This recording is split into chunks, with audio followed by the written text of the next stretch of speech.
Welcome, family. This is a continuation from last night.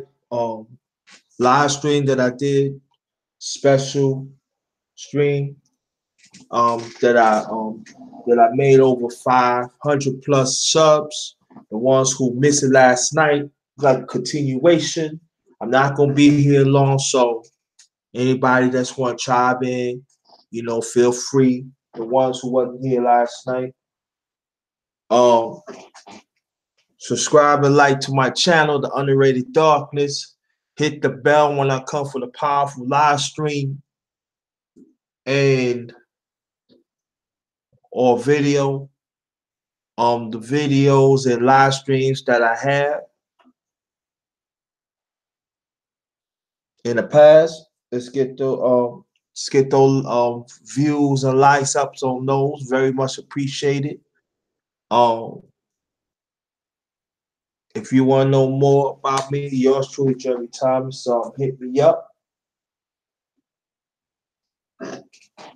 Jerry Thomas on my Facebook group, or in cash JT MVP thinking for ourselves. That's in caps. JT MVP thinking for ourselves. Twitter, also in cash at JT Blackman 44. Also,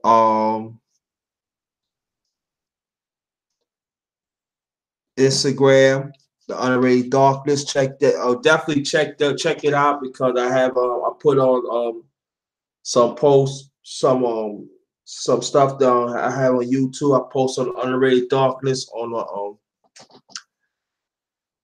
Instagram, so y'all check that out. I just put some on this morning, a few hours ago. Also, also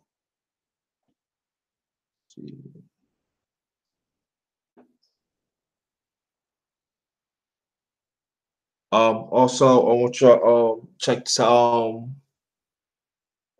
I'm on this joint business venture with my brother. It's AnsAllToys.com. AnsAllToys.com with my brother Ernest Jones. We do our social media. It's all in one. AnsAllToys.com. We are, like I said, we are social media. Check us out. Black owned. Wherever you purchase, you get 10% off when you use my code MVP. Again, check us out. Every Monday night, 7:00 p.m. Eastern Time, the Underrated Sports Show is on this channel. Check us out. With my brother, co-host, excuse me, She Stay Sleep TV. She Stay Sleep TV. Underrated Sports Show every Monday, 7:00 p.m. Eastern Time. Also, I'll be doing this coming November. I'll be doing a stream on midterm elections of our perspective. So let's join together as a people, sacrifice that night to find out what's going on in our communities throughout of this USA. Pass the word out. All right. Very much appreciated. I did a special live stream last night. Me celebrating went over 500 subs. So there was quite a few people that missed it. It was success last night. It really was success.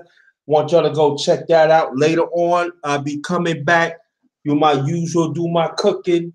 I don't know it's gonna be all that extravaganza I usually do, but we're gonna do what I always do early Sunday night. So it's probably like maybe 5, 6, 7, something like that. And we always chop it up. We always fellowship. That's what it's all about, fellowship. So let's fellowship. Again, I'm see what we're gonna talk about tonight, or it might be continuation, or what we find ourselves. Never know. But come back later on. All right, let me check the live. Check the thing. All right. Welcome. Thank you, Leonard.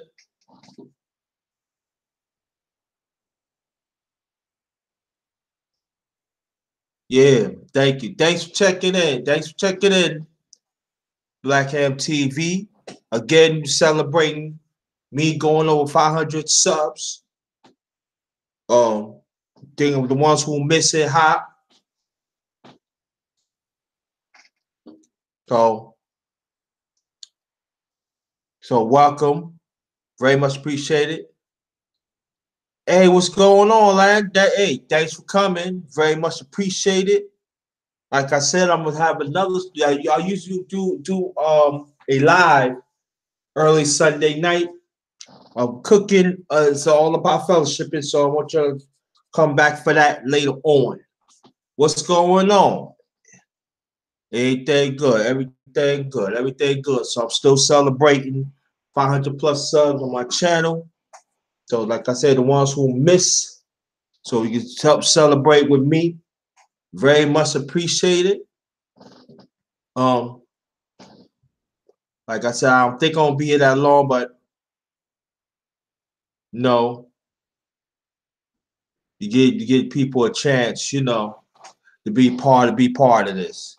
And then the ones in the chat so far, I want to thank you so much to be part of this celebration. It'd be very much appreciated. And much more to come. I'm not stopping here. I'm gonna keep on pushing, so wait for some more people to come in and everything. So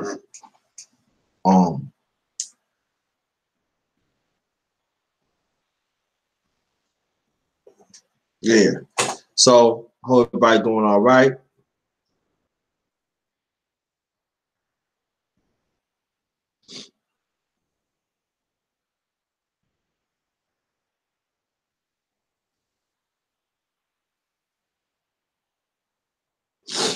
Hold on, family. Hold on for 1 second. I'll be right back.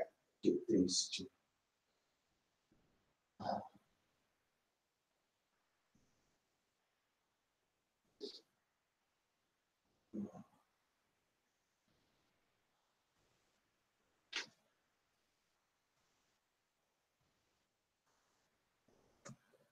Oh yeah, anybody that wants to join the panel, let me know. Drop your email in the chat, and I'll get you on. If y'all want, it's up to y'all. Don't want to? If y'all don't want to, that's still fine, no problem.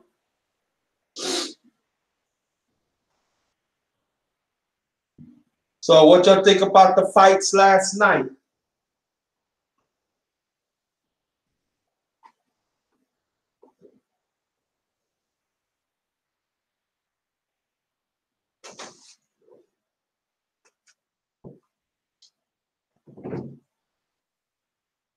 Oh,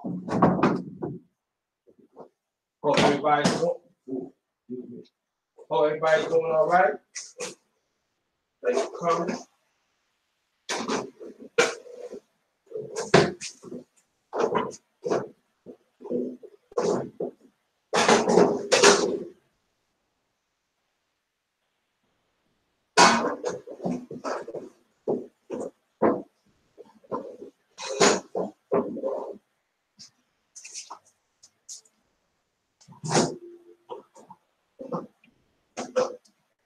Hold on, I'm coming, fam. I'm coming.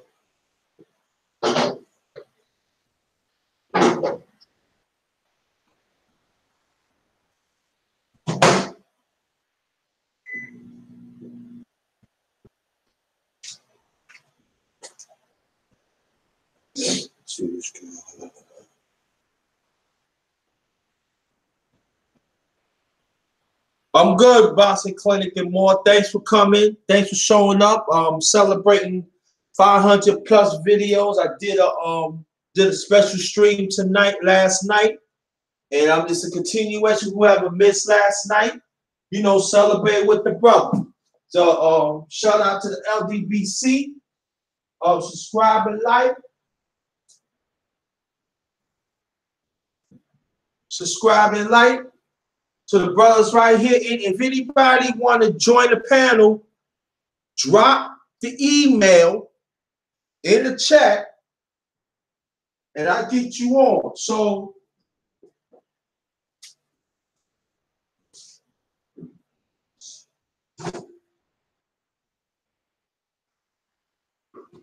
hold on, family. Hold on.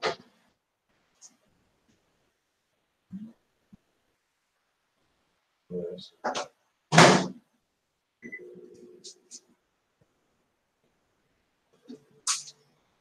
So like I said, is a continuation from last night. You know, like I said, it's a lot of fights. It was great fights last night. Ortiz won. I wanted the Easter to win, but Mikey pulled it out. And now Mikey, people talking about Mikey want to fight Earl Spence. I don't know why, but you woke up a sleeping giant. Mikey.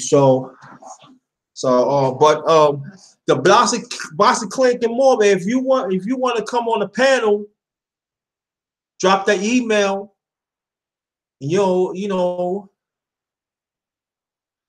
What you think about the fights last night, and also celebrating, with your bro, 500 subs plus. It's a grind, people. It's a grind. It wasn't easy. Excuse me, it wasn't easy for me and everything. So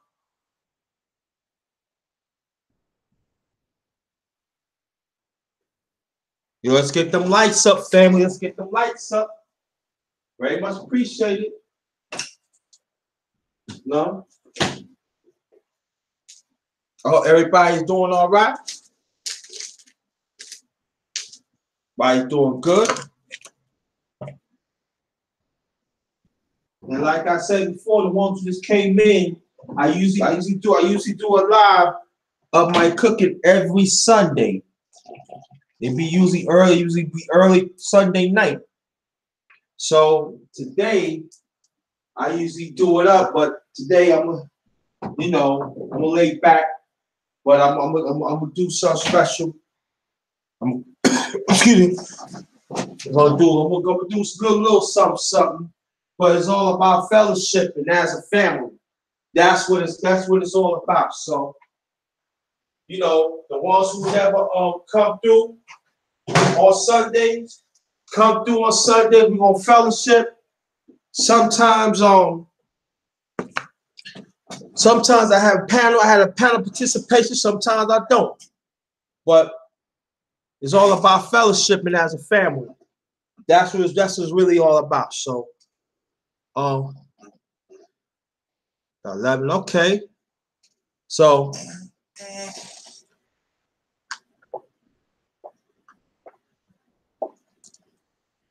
yeah, I'm impressed with Easter. I think down the line it should be Garcia Easter again. That's what I feel about it. I really believe that.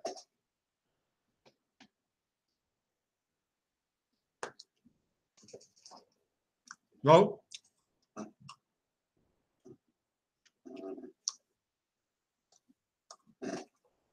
No, I want to hear more. I want to hear more about Tank Davis too.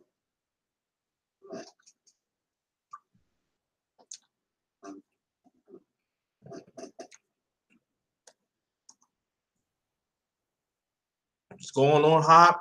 What's going on?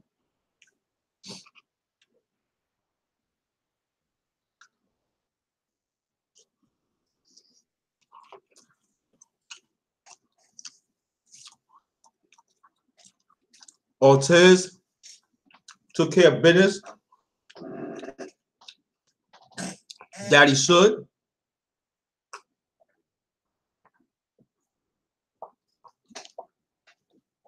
So, with that, like I said, I'm not gonna be here long. Just want to get some people um a chance to continuation to celebrate 500 plus subs. That it wasn't there last night.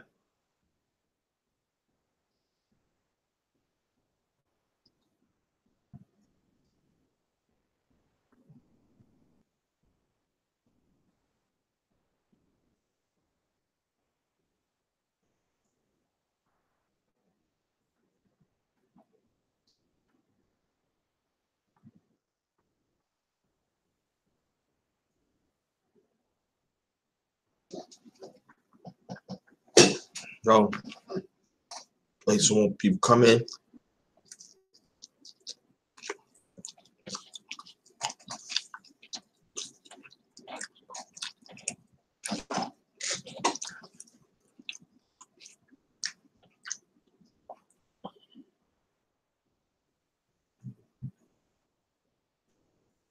Well, I do want to ask you a question.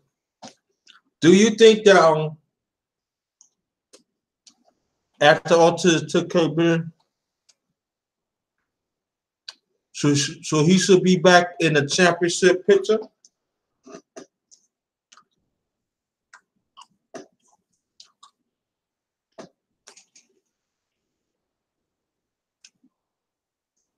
That's what I want to know.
Wait for some more people to come in.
I'm back, fam. I'm back. Wait for more people to come through.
I know where I'm at in Virginia, it's like cloudy.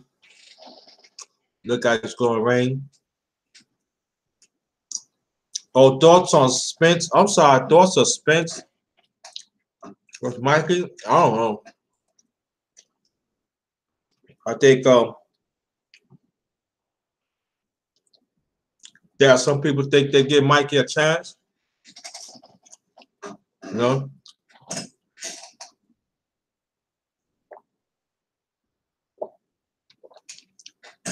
I said, you know, but he had to go up 2 weight classes to fight Spence.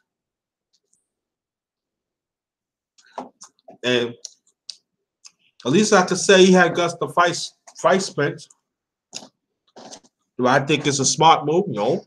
But it remains to be seen. Box unpredictable, but what I see about Spence, he getting better. You know? I like how he put his punches together. I like his foot. I like his coordination of his footing. He's a devastating body puncher. But it's gotta be somebody to push him, make him change up. And I believe that he could change up. But that body work is vicious. You know.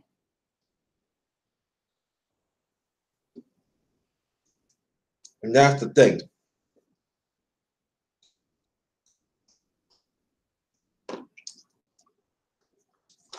So, you know, there's some people say that, oh yeah, you know, we go like 5 rounds, you never know you can pull it off, but you got a person that break your body down like that, you're gonna succumb to that.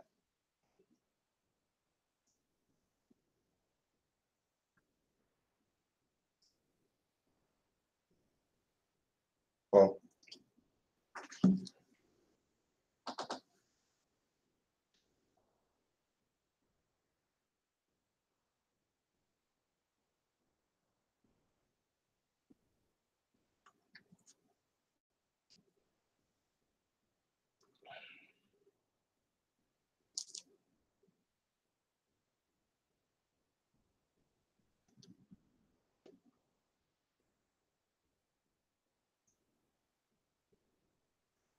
Yep.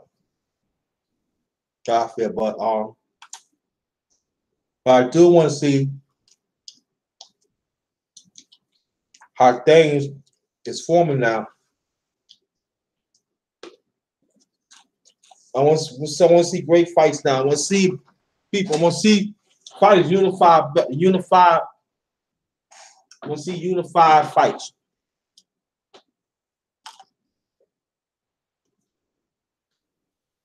That's what I want to see.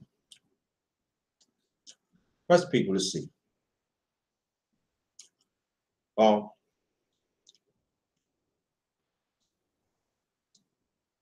was like, I'm gonna end this like maybe 5-10 minutes.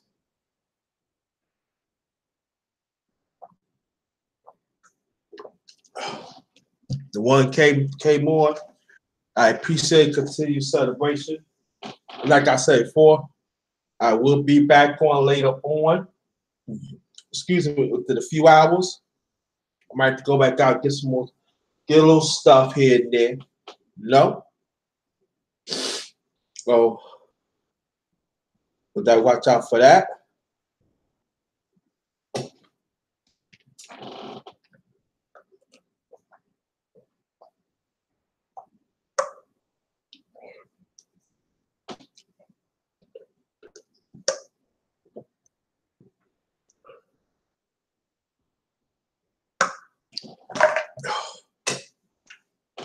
Yep.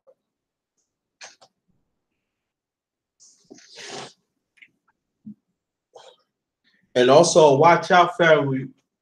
I did hypocrisy on sports. Soon I'm gonna do hypocrisy of politics. So Want y'all to watch out for that.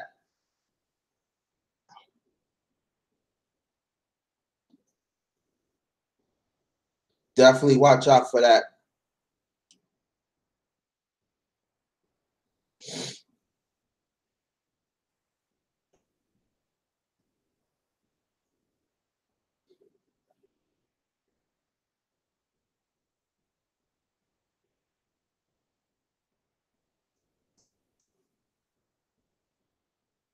Watch out for that. Support each other on the chat. Chat.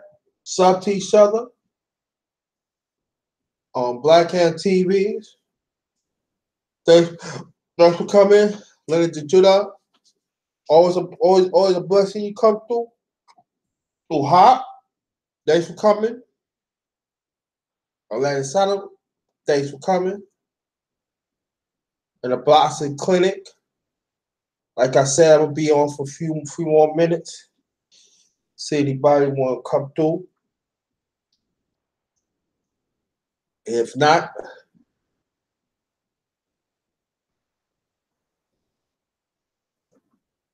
closing this out.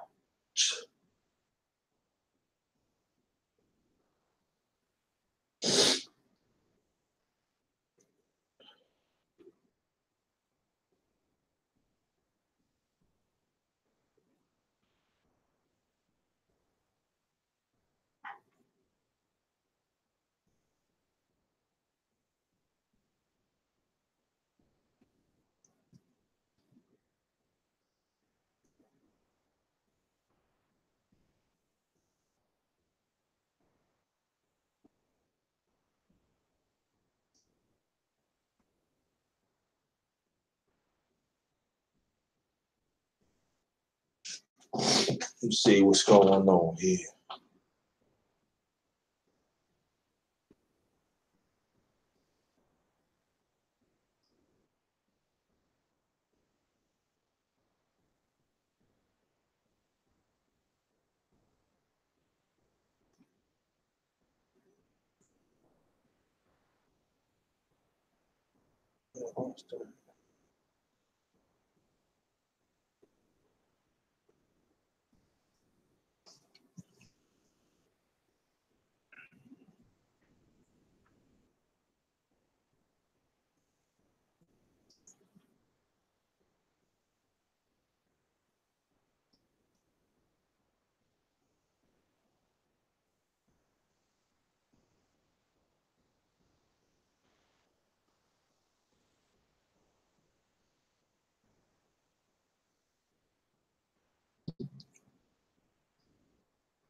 I'm gonna read about this boxer named Ezra Charles, one of the greats. Ezra Mack Charles. He was born July 7th, 1921. Passed away May 28th, 1928. Was American professional boxer and world heavyweight champion. His nickname is Cincinnati Cobra. He was middleweight, light heavyweight, and heavyweight.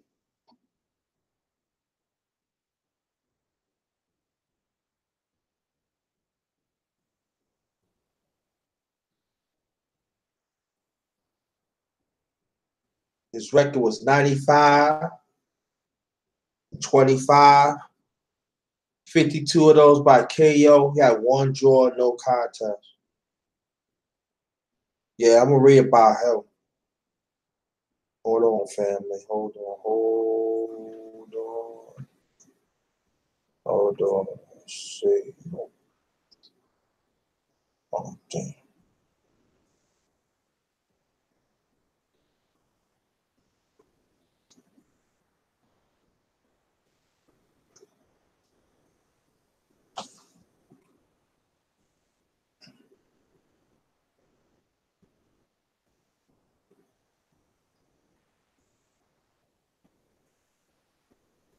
What's good, family? What's Sonny Bus Talk? Welcome back.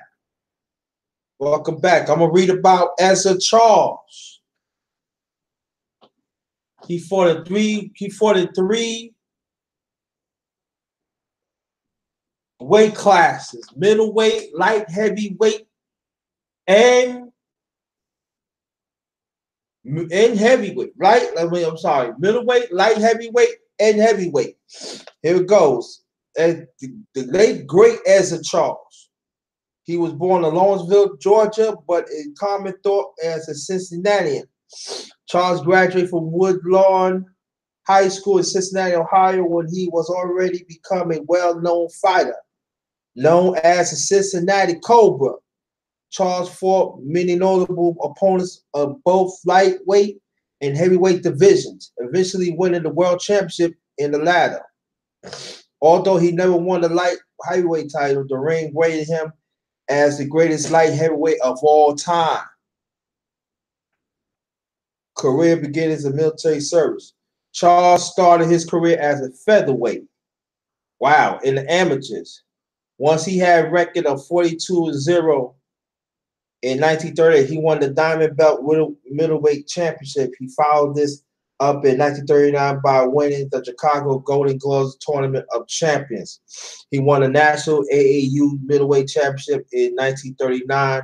He turned pro in 1940, knocked out Melody Johnson in the fourth round. Charles won all of his. Let's see. Charles won all of his 15 fights before being defeated by veteran Keith Overland. Victories over the future Hall of Famer Teddy Vasquez and much avoided Charles Burley has started to solidify Charles as top contender in the middleweight division. However, he served in the U.S. military during World War II and was unable to fight professionally in 1945. World heavyweight champion. He turned to boxing after the war as a light heavyweight, picking up many notable wins over leading light heavyweights as well. Heavyweight contenders Archie Moore, Jimmy Bivens, Lloyd Marshall, and Emma Ray. Way. Shortly after his knockout of Moore in the third and final meeting, a tragedy struck. Charles fought a young contender named Sam Barandi, knocking him out in round 10. Barandi died in injury he sustained in that bout. Charles was so devastated he almost gave up fighting. Charles was unable to secure a title shot as light heavyweight and move up to heavyweight. After knockout Joe Bosky and John Haynes, Charles also won the vacant National Boxing Association heavyweight title when he appointed Jersey Walcott.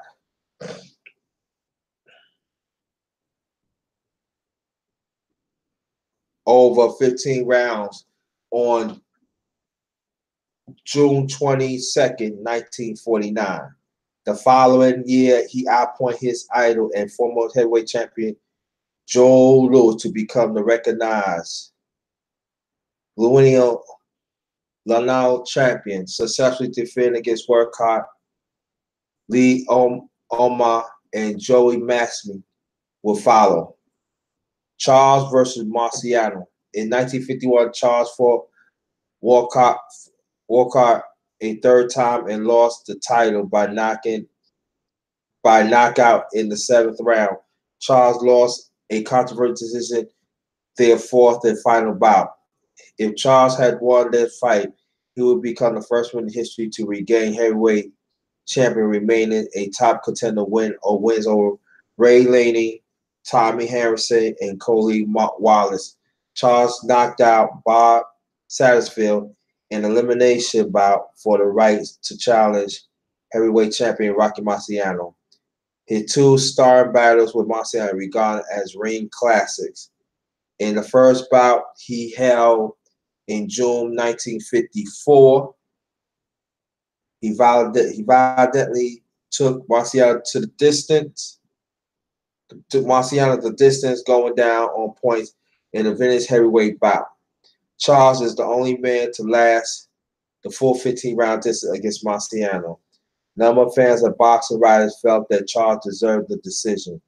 In the September rematch, Charles landed a severe blow that literally split Marciano's nose in half. Wow. Marciano cornerman was unable to stop the bleeding, and the referee almost halted the contest until Marciano rallied in the eighth round knockout. Late careers. Financially, problems forced Charles to continue fighting, losing 13 on his final 23 fights. He held a record of 83 wins, 12 losses, and 1 draw before financial problems became a factor in his career. He retired with a record 93 wins, 25 losses, 1 draw, with 52 KOs. Charles was also a respected double bass player who played in some of the jazz greats in the 1940s and 50s, such as notable places as Birdland. Jazz composer, the great one, George Russell, wrote the famous tune "Ezethar Diasi" in his honor. He was very close with Marky Marciano and a neighbor of a friend of Muhammad Ali. They both live on 85th Street in Chicago. Charles also starred in one motion picture, Mama Drums, an independent and unreleased jungle film shot and around Cincinnati in 1960. Filmmaker Earl Schwartzwelderman.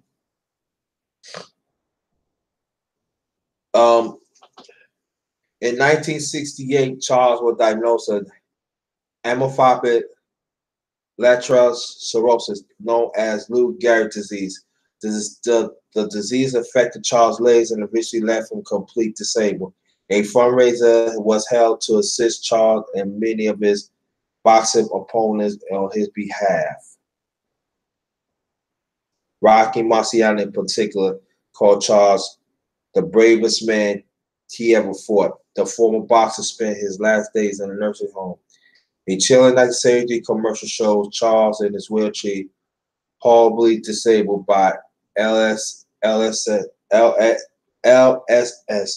Charles died on May 28, 1975 in Chicago.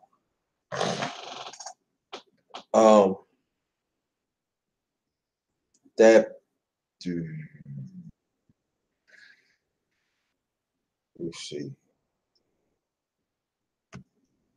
In 1976, Cincinnati honored Charles by changing his name to Lincoln Park Drive to Ezra Charles Drive. This was the street of his residence during the height of his career. He was elected to International Hall of Fame. The Rockwaller, what's going on, brother? He was elected to International Hall of Fame. Let me read it again. He was elected to the International Boxing Hall of Fame. I don't know why it took him so long. Why they do that? In 2002, Charles was ranked 13th on the Ring magazine list of the 80th best fighters of the last 80 years. In 2006, Ezra Charles was named the 11th greatest fighter of all time by IBRO, International Boxing Research Organization. The Cincinnati Cobra was masterful boxer, extraordinary skill and ability. He has speed, agility, fast hands, excellent footwork. Charles possessed a masterful jab and superb combination boxer. He was at his peak at his light heavyweight. His record quite impressive against top-rate. Hold on, family. Okay. Why ain't calling me? His record gets quite impressive against top-rate opposing like Archie Moore, Charles Burley, Lloyd Marshall, Jimmy Bivens, and Joey Massimine. Was impressive 16-2, despite a natural heavyweight. Despite being a natural light heavyweight, he won heavyweight titles, made 9 successful title defense. Nearly 25% of voters had Charles in the top 10. Half of the voters had him top 15. 2/3 of voters had him inside top 4. So that is the great Ezra Charles. Sonny Box Talk. Stay tuned. We'll get you on the panel. We're gonna talk about it. And hold on, family.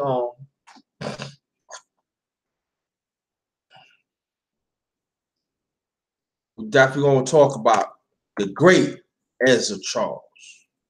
And also, thanks for coming through, family. For continuation of me went over the 500 plus subs. I did a special live stream last night, and the ones who missed it, so that's why I do it again today. Also, I'm gonna I'm gonna do another stream later on, my usual one later on. So be in touch with that.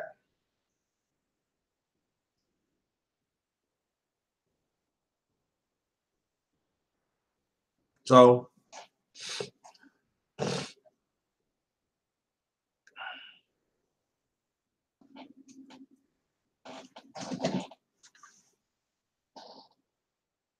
I see the link, Sonny. So come through.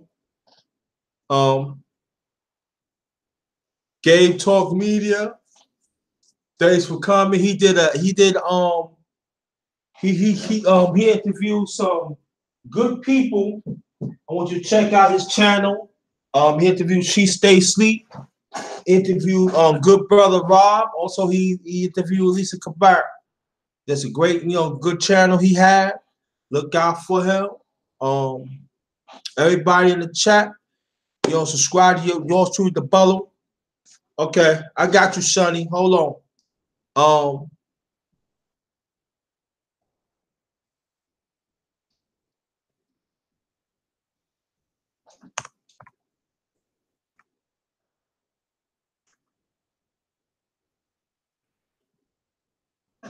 Here it is, Sonny. I sent it to you, brother. So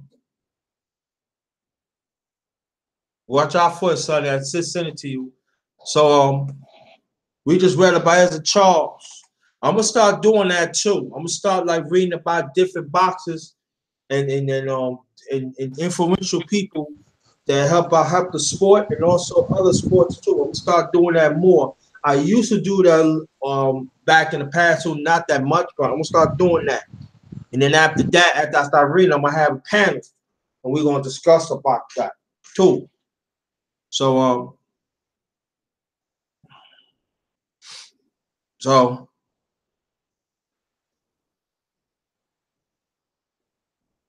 appreciate that, Gab. Appreciate that.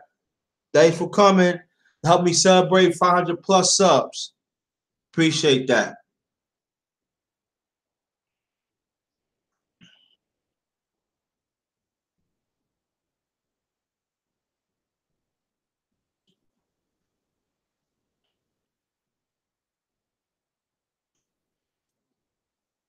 Oh, there it is.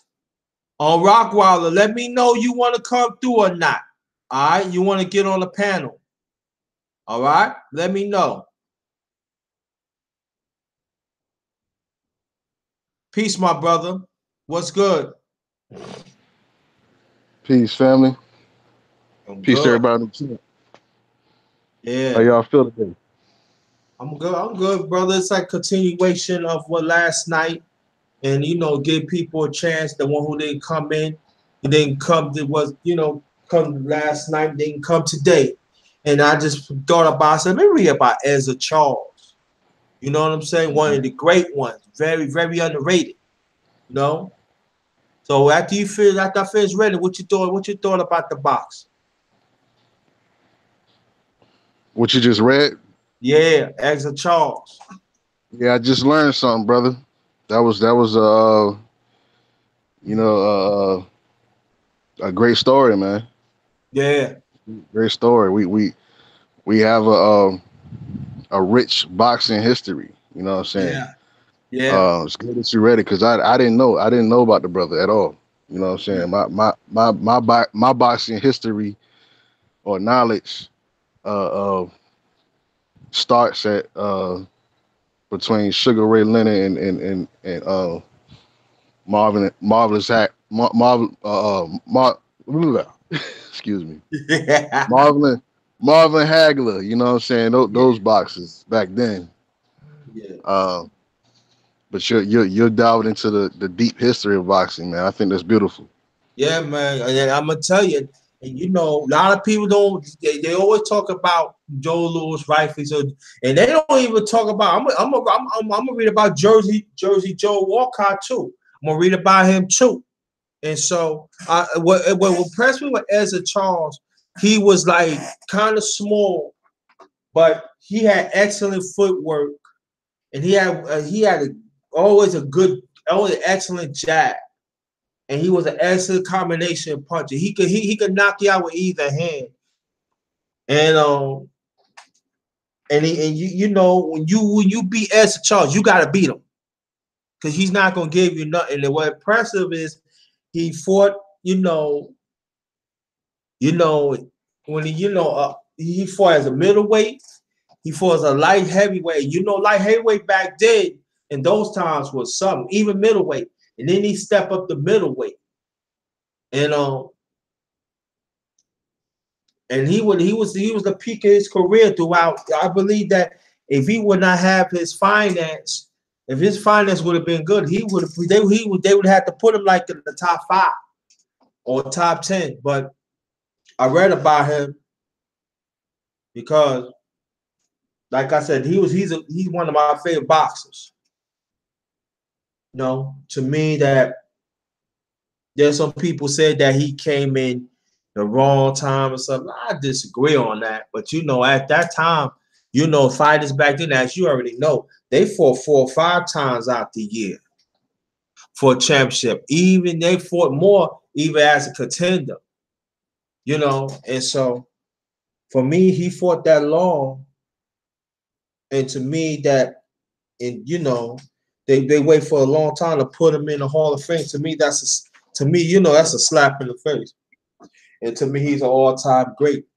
So I want to pay homage, by me still celebrating my 500 and plus subs. It's more than right. I got to pay homage to the late great Ezra Charles. You can go ahead, brother. Indeed, indeed, and just to think about the mind state of certain boxers back in the day and the condition that our people was in. Mm-hmm. You know, can you imagine the thought process of an Asiatic being in the ring with what we would call back then our oppressors? Mm-hmm. Just to think about, you know what I mean, those boxers back then and everything they went through, what they were fighting for. You know, it's not the same as it is today. Nah. You know what I'm saying? So it's only right that we do pay homage to those guys, man, and try to remember those guys. Yeah, and that's why sometimes that I don't like to talk about boxes of some people because they always talk about Sugar Ray Leonard. I mean, I ain't never. They don't even talk about Sugar Ray Leonard. They don't even talking about Marvin Hagler. They don't even talking about Hitman Hearns. They don't even go back like talk about Larry Holmes. They don't even talking about like early shavers. They don't, and you know the white quality. You know what I'm saying? I mean, they talk about Holyfield stuff, but they don't even talk about Eddie Griffin. You know Griffin. You know the great Bob Foster. Those great light heavyweights. You know back in the '60s. You know they don't. You know don't. And as far as that, brother, that's like that's a whole different degree, man. You know what I Yeah. mean? Like at that point, you start to become when you start diving into that, you start to become a historian. Mm-hmm. They call people like that boxing historians. You know what I'm saying? So it's levels to the boxing game. You know what I mean? Yeah.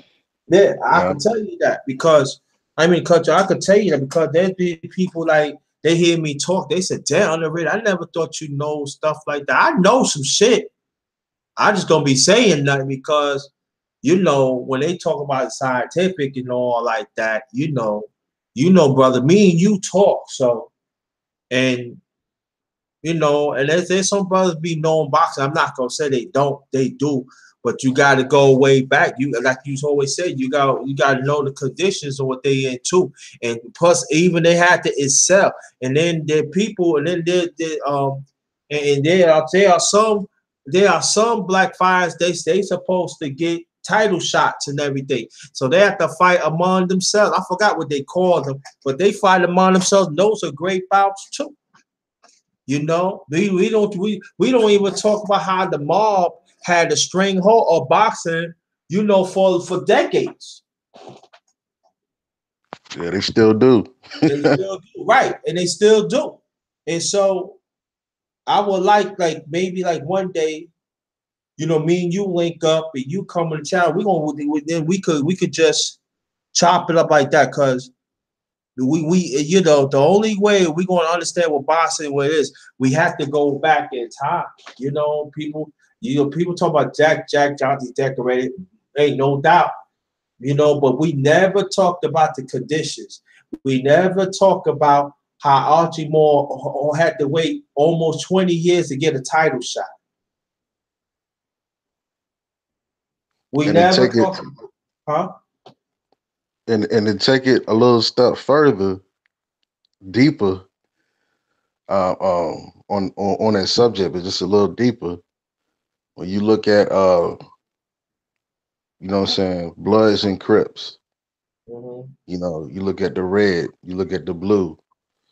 The red and blue, it has special meanings to those colors. Like Mm-hmm.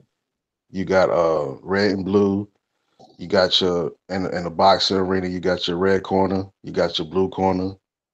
In a political arena, you got, what I'm saying, your red states, your blue states, all the way up to the presidents. What I'm saying, certain times when they talking, you see them wearing all blue, the blue tie, or it's the Yeah, all red tie, right. or it's the purple tie. The purple tie is the red and blue together. Mm-hmm. So like, it's even in that, it's the control goes very deep. Yeah, it goes very deep, and we don't talk about the politics and the legislation of those. You know what I'm saying, of those language that you talk about. That's why sometimes like people talk. I don't be saying nothing. I really don't. You know what I'm saying? They be looking at me sometimes. Even I ain't gonna say no names. They look at me like I'm stupid, man. I say, yo, there's degrees to that shit. You know what I mean? There's Indeed. there's degrees to this shit, man. So, I appreciate the compliment, brother, because that's what it's all about. That's why, like Ezra Charles, he fought in a time that black fighters was not getting no money at all. They had to scrap. If you ain't down with the mob, you ain't getting no money. So they had to scrap. Body snatcher. I'm gonna put you on Rockwiler too. I'm gonna put you on, get your link so you can get so you're gonna get on the panel. But see, DC, like me and you, this is the stuff that, you know, we gotta have to discover. We gotta teach these young people about, because they have to know about the times. You know what I mean? Indeed. They think they know, but they don't know, because I had to learn myself. You know what I mean? I once upon a time I was young too, but I had a greater appreciation of sports that we was in as a people. That, you know, even like I did a live stream about Jesse Owens. I did also did a live stream about McCaffrey. One always came second to Jesse Owens, and he ended up becoming, you know, had a better life than Jesse Owens. He ended up, you know, a lot of people don't understand McCaffrey. He was co-creator of Black Congress in the early 1970s. He's the co-creator of that. 40 years before that, he came to second to Jesse Owens, but he went back to school and he applied himself just as Jesse. I'm not gonna say Jesse Owens. You know, we pay dues to Jesse. I didn't mean to go up the subject to pay homage to Jesse Owens, but we gotta understand it. Jesse Owens took a certain stand that anger our people that stand up for Black power.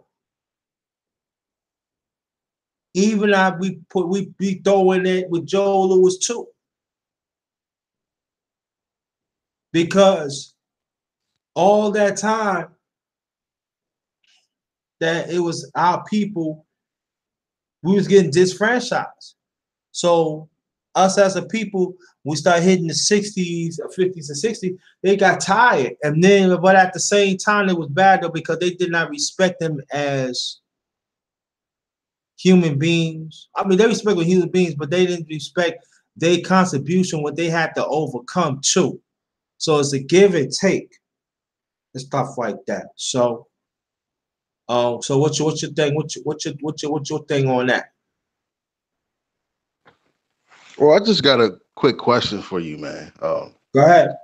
This question for me in respect to your, you know what I mean, congratulations on your 500 subs and all that good stuff. Mm-hmm. For the people who are new subs to you, like, and for me, would you mind kind of just going into briefly, you know what I mean, how did you start your conscious? Like, when did that start? Like, your when you started to really start to get conscious about certain things, when you started to awake from the matrix? Well, you talking about YouTube or my life period?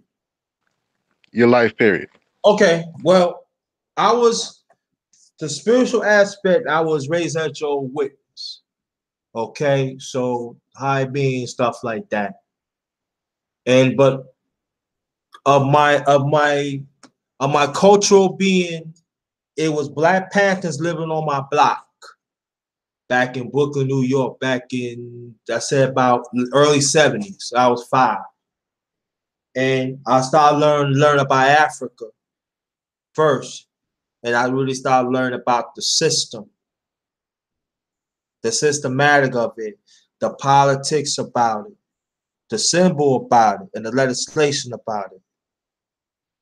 And when I started really know about the system, then I became part of special education community.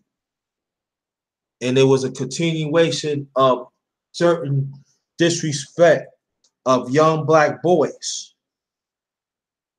But of my continued cultural studying of us as you say, Asiatic people, I became very, very conscious So it's like when I came 8, when I see the despair of us as a people. I'm not saying that I know it all at the time, but let's say when I was 8, I was like really like graduating from college about history. And I kept on learning, and continuing disrespect of young black boys and black girls too. I'm not saying that, but I seen it. I lived it, you know? And so it make me push more to understand about white supremacy, to understand of the constant hold that they have us as Asiatic people. And then now I'm talking about 10 or 11. And I know certain things I'm saying, go to She Stay Sleep TV, because he interviewed me and I was on the title of Chef JT, people. So y'all go back and check that out. So but I'm giving y'all to exclusive what's going on. Oh, okay, Bison, I got you. So to move along, my brother. Now I'm pushing 12 now. My mother was pregnant with my younger brother, Lamar. That's the one I'm sometimes talking about. He's Down syndrome. And at that time, oh yeah, I forgot to tell you, one of my heroes is adding Clay Power. And then we see the women on Lena Horne and others and stuff. And so move along. I said back in the early 80s, that's when that was during the time of the Nation of Islam was going through a trying time. That's when Farrakhan, I think Farrakhan took his hiatus, I believe, like throughout the 70s. Then he reappeared as a minister throughout in the early 80s. And this is the time that they was like fighting from Dr. Martin Luther King birthday. They was fighting somewhere in the 70s, but it's really picking up, and they, a few years later, he got his birthday and stuff like that. That's another story, But at the same time, that's when the Black Panther was dismantled. They was dismantled earlier than that, but they was little here and there. They was like still teaching the system and stuff like that. So, for me, and that's when the 80s now really start pushing. And that's when the dark skin and the light skin come into the picture. And I was not, I was like, I couldn't like, I ain't said I was like this and that, but it was no women was not want to talk to me because I'm dark skin complex and stuff like that. And we was caught up with this multicultural that I think that everybody thought it started like in the 80s, but to me it really started like decades ago. It just really surfaced. And when cable started coming to the picture, like HBO, a lot of people understand HBO, came in form in the late 70s. And that's when like the other TV shows come in, and you see our people, they think they doing work and all that. You see like a lot of light skinned, brown skinned people, but now I love dark skin. And that's why like the Cosby family, that to us as a people was groundbreaking.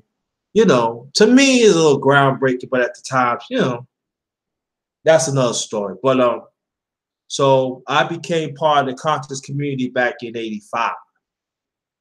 And so I see it is, and I see it was a little here, a little there. And so at that time, going to the 80s now. So that was like one of the darkest times because I was going through a lot as a black man, as a human being. So and that's when my father passed, my late father passed in 1989. That's when Yusef Hawkins got gunned down, got gunned down by some whites in Queens, New York. That's when the Central Park case popped in. I was part of that movement, and my zeal had, you know, 5 people always was there. It was always a constant fight. Tawana Broadly and stuff. So, you know, I actually see in my own eyes how white supremacy has played tricks on us as a people. How white supremacy throughout with these sisters and the feminists and stuff, how they play, how it was the benefit of us as a people in the gender war and stuff like that. I did a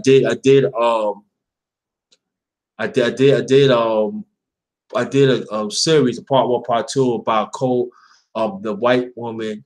I mean, the white woman is co-conspirators of white supremacy. So y'all look out for that. Look up for that.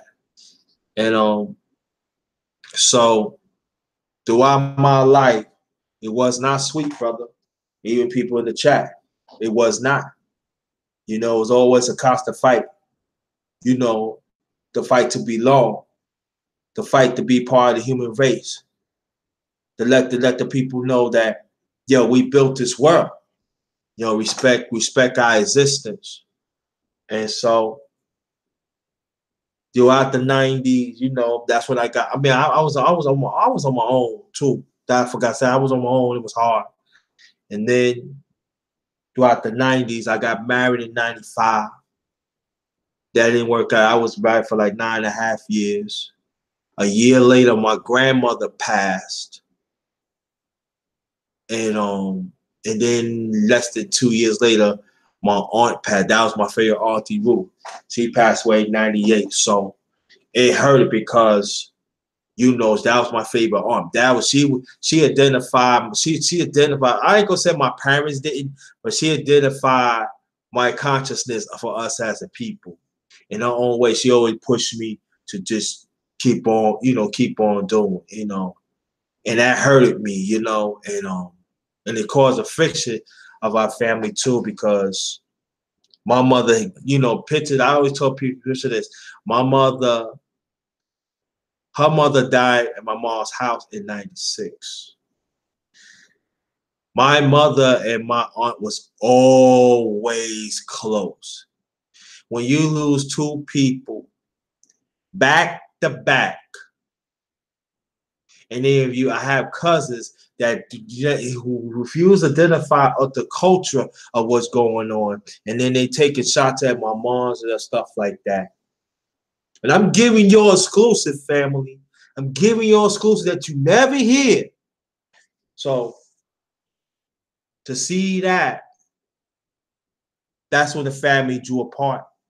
And until this day, my cousins refuse to understand the hurt that my mom's had to go through because she wouldn't show up. So I understand the conditions of our people. I understand of the minds and play tricks of this oppressed society. So I understand it very well. I'm not saying I don't know it all, but I've been through some shit.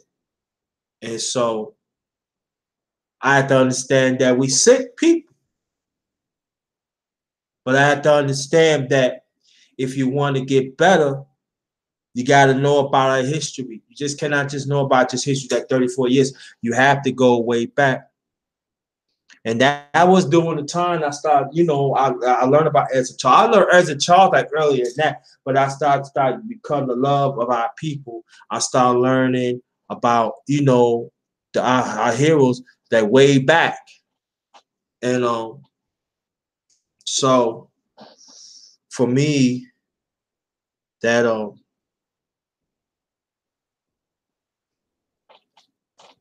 you know, now pushing up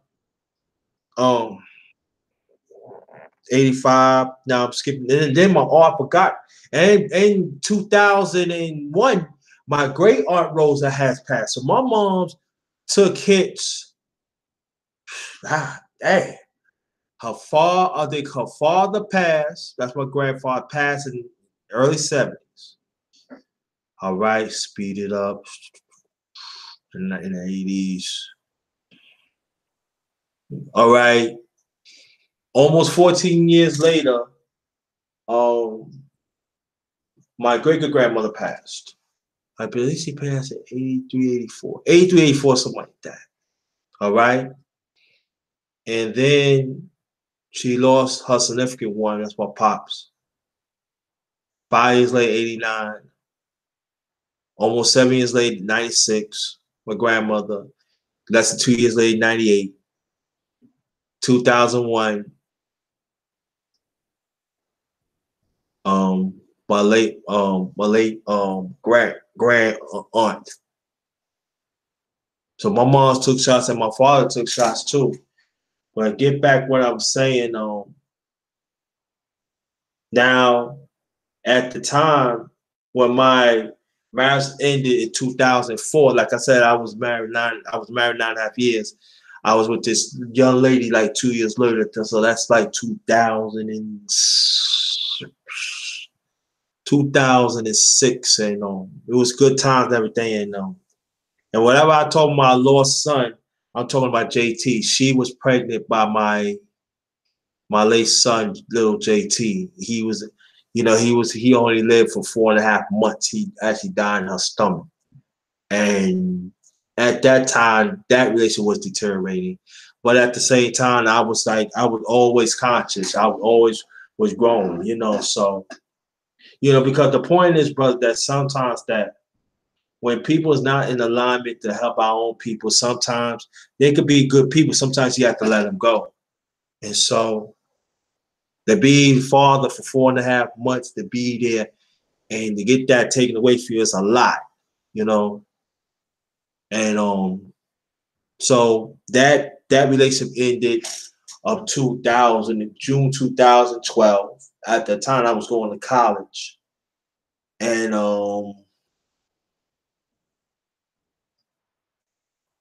I was to grab my finals, and the relationship was gone. And then I had to leave. So my brother took me in the VA.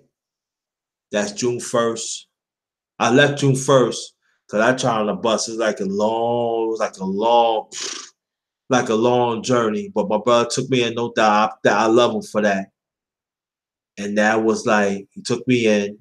Then I stayed for a few months. At that time, I was dealing through a lot of the hurt, of the ex. Wherever I want to go, I kept on working. I kept on working. And September 3rd, that's when I make my travels to Newport News. That's why I'm with Newport News. That's September 3rd, the same year that I got kicked out. That's 2012. And so that's when I had to deal with the hurt of the ex. So I got through that.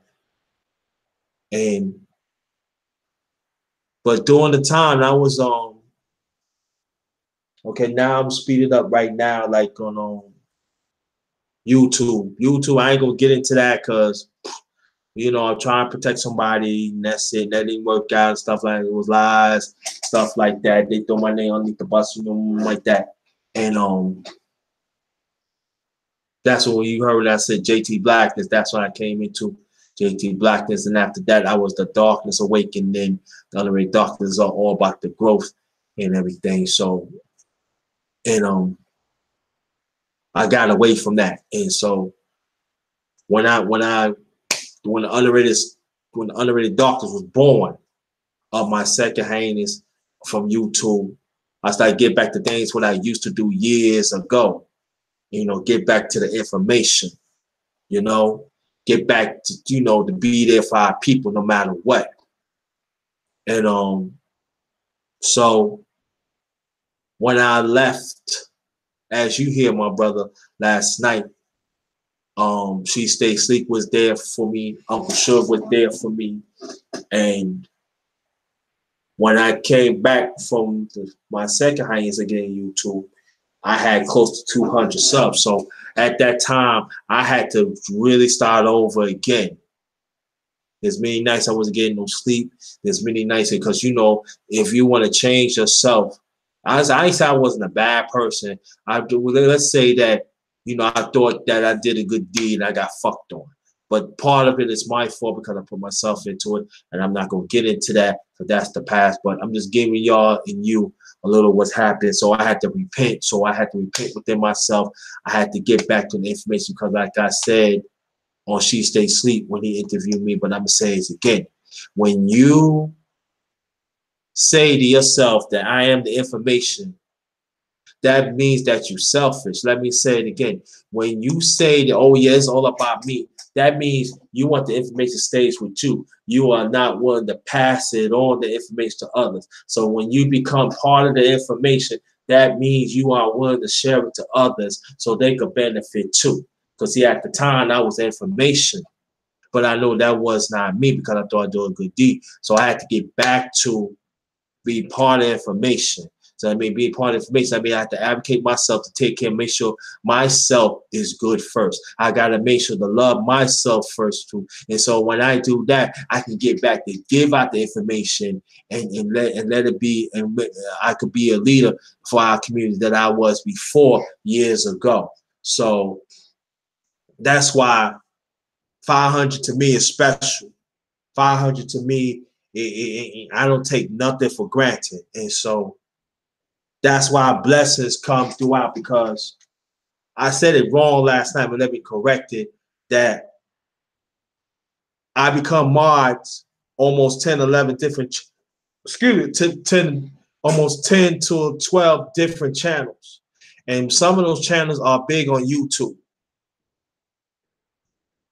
And that's throughout the blessings that when you put in, you get back.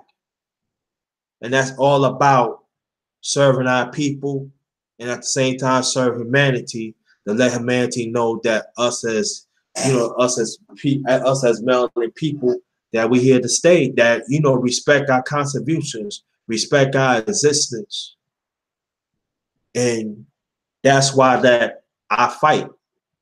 That's why I, you know, I'm not gonna talk a usual way.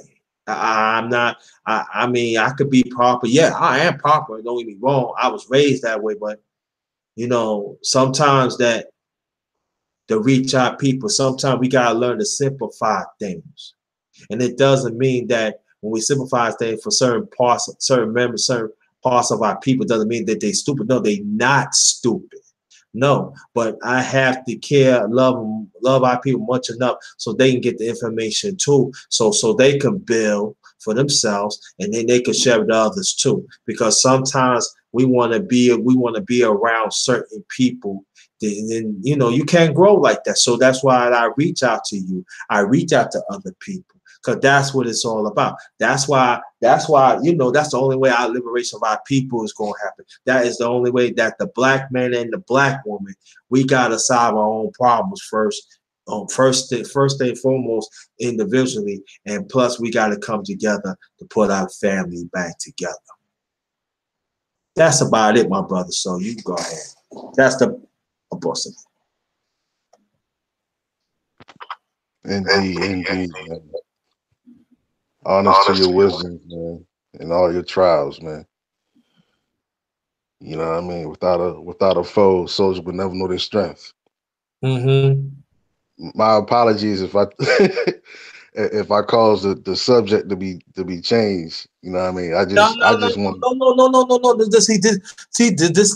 the point. Let me read this on Nerlip, because she one of the sisters.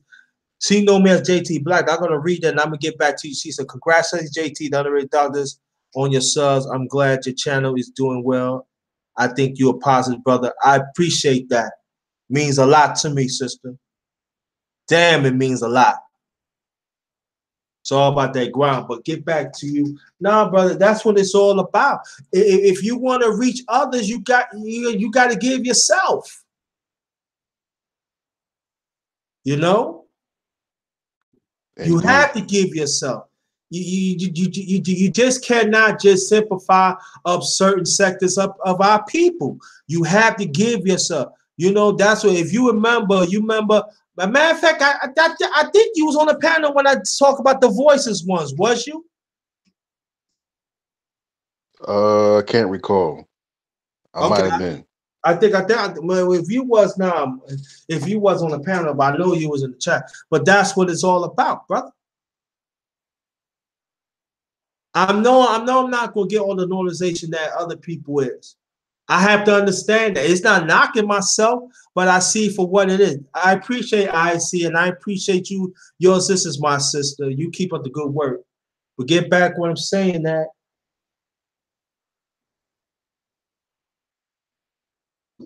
I'm underrated darkness, and I'm always going to be underrated. And I know our people always going to be underrated too. But what we going to do about it, you know? And so my life has never been silver spoon. And the way I kind of happy, I'm happy that I'm on this journey. Now, do I hate the fucking journey at times? Nah, yeah, I hate it. Get discriminate, you know. You get dogged out because you're a young black boy. You get dogged out because you're a black man. You get dogged out, and all that time you know what you could do, and you got some women knock you, you got some man knock you, and all like that, and you still gotta have that love is there for your peoples. I can't imagine how Malcolm X feel. I can't imagine how the late great Dr. Betty Shabazz feel. I can't imagine. I can't imagine Dr. Henry Clark, Dr. Francis Cressy, Amos Jones. I ain't going. I can't imagine Paul Robeson, Senior, Marcus Garvey.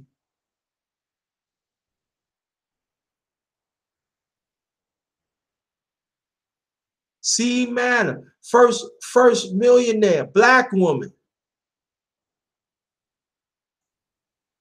I can't imagine. But I could learn from my ancestors and keep it going, bro. I feel my time will come that people gonna recognize the real. But at the same time, I gotta serve our people. Like I always say, I know I'm a leader. But the thing about this, are we willing also to be team players? Are we willing to work from the rear? Are we willing to work from the back to still help our people to move on? And that's our problem too. We don't want, we want some of us, majority of us, we want to be leaders, but instead of be team players. It's like this, brother. You drive a truck, right? I don't know how to drive no damn truck. But I have to look at the bigger picture that you show me this trade so we could make money. I could make money and I could bring the money and help our community. So that means you leading and I'm being a team player. A lot of us don't like being team players. We want to be team players to white supremacy policy that we don't even have a fucking clue why we doing it. You hear people making the Aboriginal and this and that, but I tell them this ain't nothing wrong with that, and I'm not knocking nobody. You know, any day that deals with the origin of our people, so be it. But at the same time, do you know that the Indians that wanted to have enslaved us as a people? People, go to Dr. Claude Anderson. If you don't believe me, he would tell you about the series of the 1865 treaty. Look that up, family. They are every nationality and they already had enslaved us as a people, but we don't want to talk about that.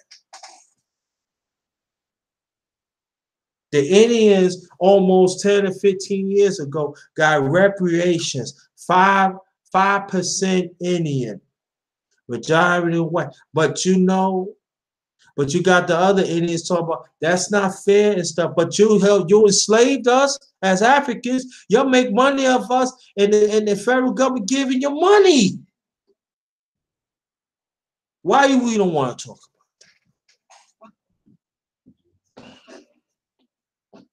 that? We always get the last stick.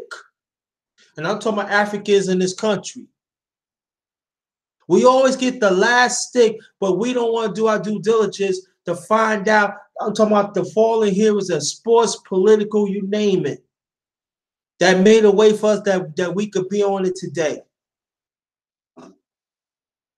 But we want to follow, I call them parasite scholars.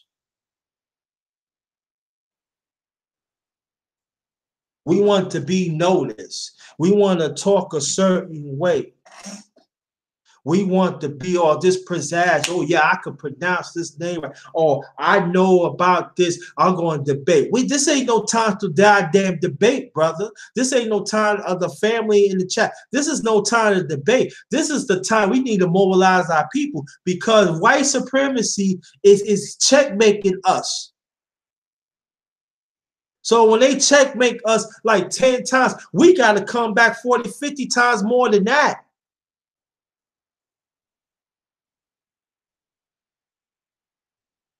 And white supremacy got help now. Ain't had, like I said this before, but they have help now. They got other nationalities to help them out. So we got to think on that. When are we going to talk about that shit? When are we going to talk about the ones that talk about Donald Martin Luther King for our rights as a people, who humanity back in '64? But these are the same people that turn against us like 2 or 3 decades later. They got what they needed. When are we going to talk about they are women are raping our young boys? When are we going to talk about that shit? And it's not funny. When are we going to talk about that, family? And I know there's some sisters saying, what about our flight and this and that? Yeah, we talk about your flight. There's no doubt about it. We there for you, sister. But I'm saying like this, though. You still got feminist women that are feminists that want to kill boys. They want to kill black babies and boys. When are we going to talk about that?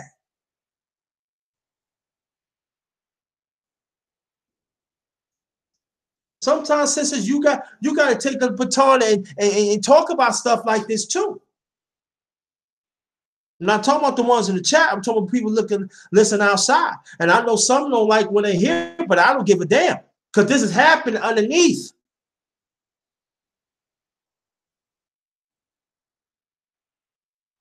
This was the Black Panther Party had taught me. When you see the problem, you gotta see the whole breadth of the problem, because they're not gonna say it, and it's gonna be some of our people is not gonna do nothing about it. Us as men, man, we gotta make better choice how to pick their woman, and vice versa on black women. Black man, if a woman hits you, that is wrong. She don't have no right. But this all about learn about your history. A lot of them took on this slave mentality.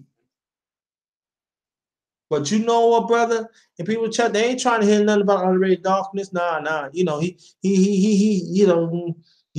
don't put words together. He not that. But these are the issues that we need to talk about. And these are the issues that I will take on in the near future. That hopefully I'm gonna do some series that I want sisters to join the panel. And I urge sisters, if you say you love our black men, you love the black boys, doggone to step the hell up, and even black men too. You cannot love me, but at the same time, you have this certain feeling that you want to kill me. Can't do that. So brothers, with that means us brothers, we got to develop a certain love within ourselves to advocate for ourselves and to understand there are certain bullshit we not going to take. And there's nothing wrong with that. We don't have to let the It's a system. No, let me rewind that. We don't have to let society define who we are. Even black women too. We don't have to do that. No. It's like we play. Thank Zeus the flipper one. What's good? Another one. Know me as JT Blackness. Right there. So these are issues we gotta talk about. But people want to dance here and there about it, everything. Want to talk Aboriginal, want to dispute what's going on, or I'm white with person because this person believes such and such. But this is what I feel. I'm saying I don't care Christianity, whatever. If that saved them, and they on the same plight to liberate our people, so be it. Well, it is what it is. So you can go ahead, brother. I know I talk too much, but I'm just giving you the breast, man. Indeed, man. You good, man. We, you know what I mean? We're learning from what you're speaking. You know what I mean? Um, as you were speaking, I was sitting here thinking about, um, you know what I mean? Not trying to get religious or anything, but like the Jesus degree, yo. You know what I mean? One of the reasons why I believe that we don't have any more real Asiatic leaders is because of the Jesus degree. You know what I mean? A lot of our real leaders we've had in the past, you know what I mean, it's been put to death. Mm-hmm. You know what I mean? Hung on a tree you know what I mean, sacrifice in some sort of kind of way. Mm-hmm. Um, and that is, I can see how, just to give you an example, um, before I started delving into starting to erect my own business, I was in the shipyard, and I experienced racism in the shipyard with me trying to, because I was trying to support my family. You know what I mean? So I wanted to come up off my tools and get into management position, because with management position, you know what I'm saying, it's more money, and you can alleviate certain situations in your life with more money. So that's what I was shooting for. Uh-huh. But a lot of the Asiatics I was working with, um, that I'll be like, yo, you should try to be a management manager, yo. You'll be a good manager. And now, mind you, they're not trying to go into business for themselves. Mm-hmm. You know what I mean? They just happy on their tools. So I'm like, you should go into management. And they're like, nah, man, I don't want all that headache. I don't want this. I don't want. And they look at the situation, their road that they have to travel in order to, even something as simple as being a manager, or a general foreman or a foreman for a big company. People don't see the effect that it has on our people to have a good Asiatic person in a Mm-hmm. position of leadership. So when we look at people like Malcolm X, we look at people like Martin Luther King, we look at people like Dr. Sebi, uh, you know what I mean, Prophet Noble Drew Ali. You know what I mean? Like when you start to really delve into this, as Mm-hmm. far as being a leader and leading your people, Mm-hmm. I think we all know deep down inside, it's like a Jesus degree. Like you're walking in dangerous waters, Right. and I think that we all need to understand that for some of us to get to the place where we need to be at peace to the thought that, you know what I mean, we could lose our life for this. Mm-hmm. Yeah. You know what I mean? Because we got into the situation with our people losing their lives. We got into the situation with our people losing their lives. We're gonna have to get out this situation probably the same way. Mm-hmm. Yeah. It has to be. And And yeah. Go ahead. Go ahead. I'm sorry. And women, our beautiful women, beautiful Asiatic women, like y'all are the first teachers. Facts. You know what I'm saying? When we're in y'all womb, you're teaching us then. Like you are the first teachers. And since the beginning of, you know what I mean, uh, when we go back to slavery times, you know what I'm saying, the things that they would do to y'all that so that y'all would teach us to be a certain way. You know what I'm saying? So like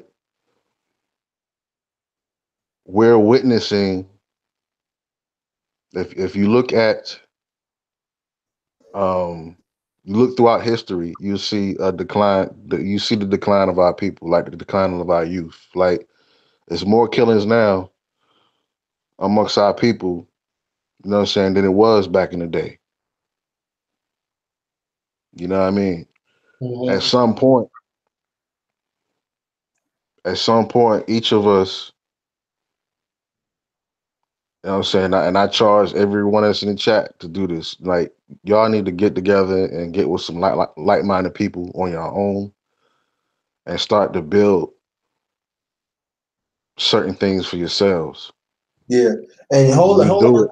and hold. I mean, And cut then, you because there's a question somebody asked you, but before I get the question, also go to the point too, and people I know on YouTube, do our social media, I want you to go on YouTube, and I want you to go and see what certain like just go through the channel because this is what I do sometimes, brother.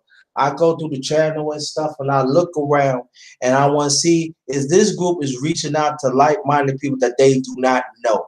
I mean, that they know of them. And the sad thing about it, a lot of them has it.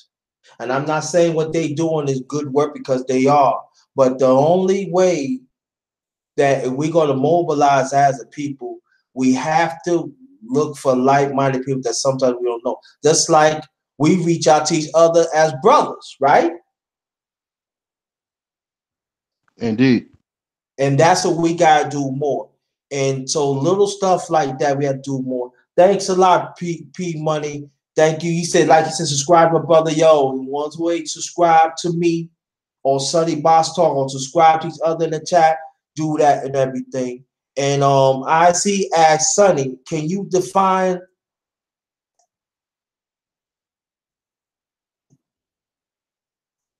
that like you always say?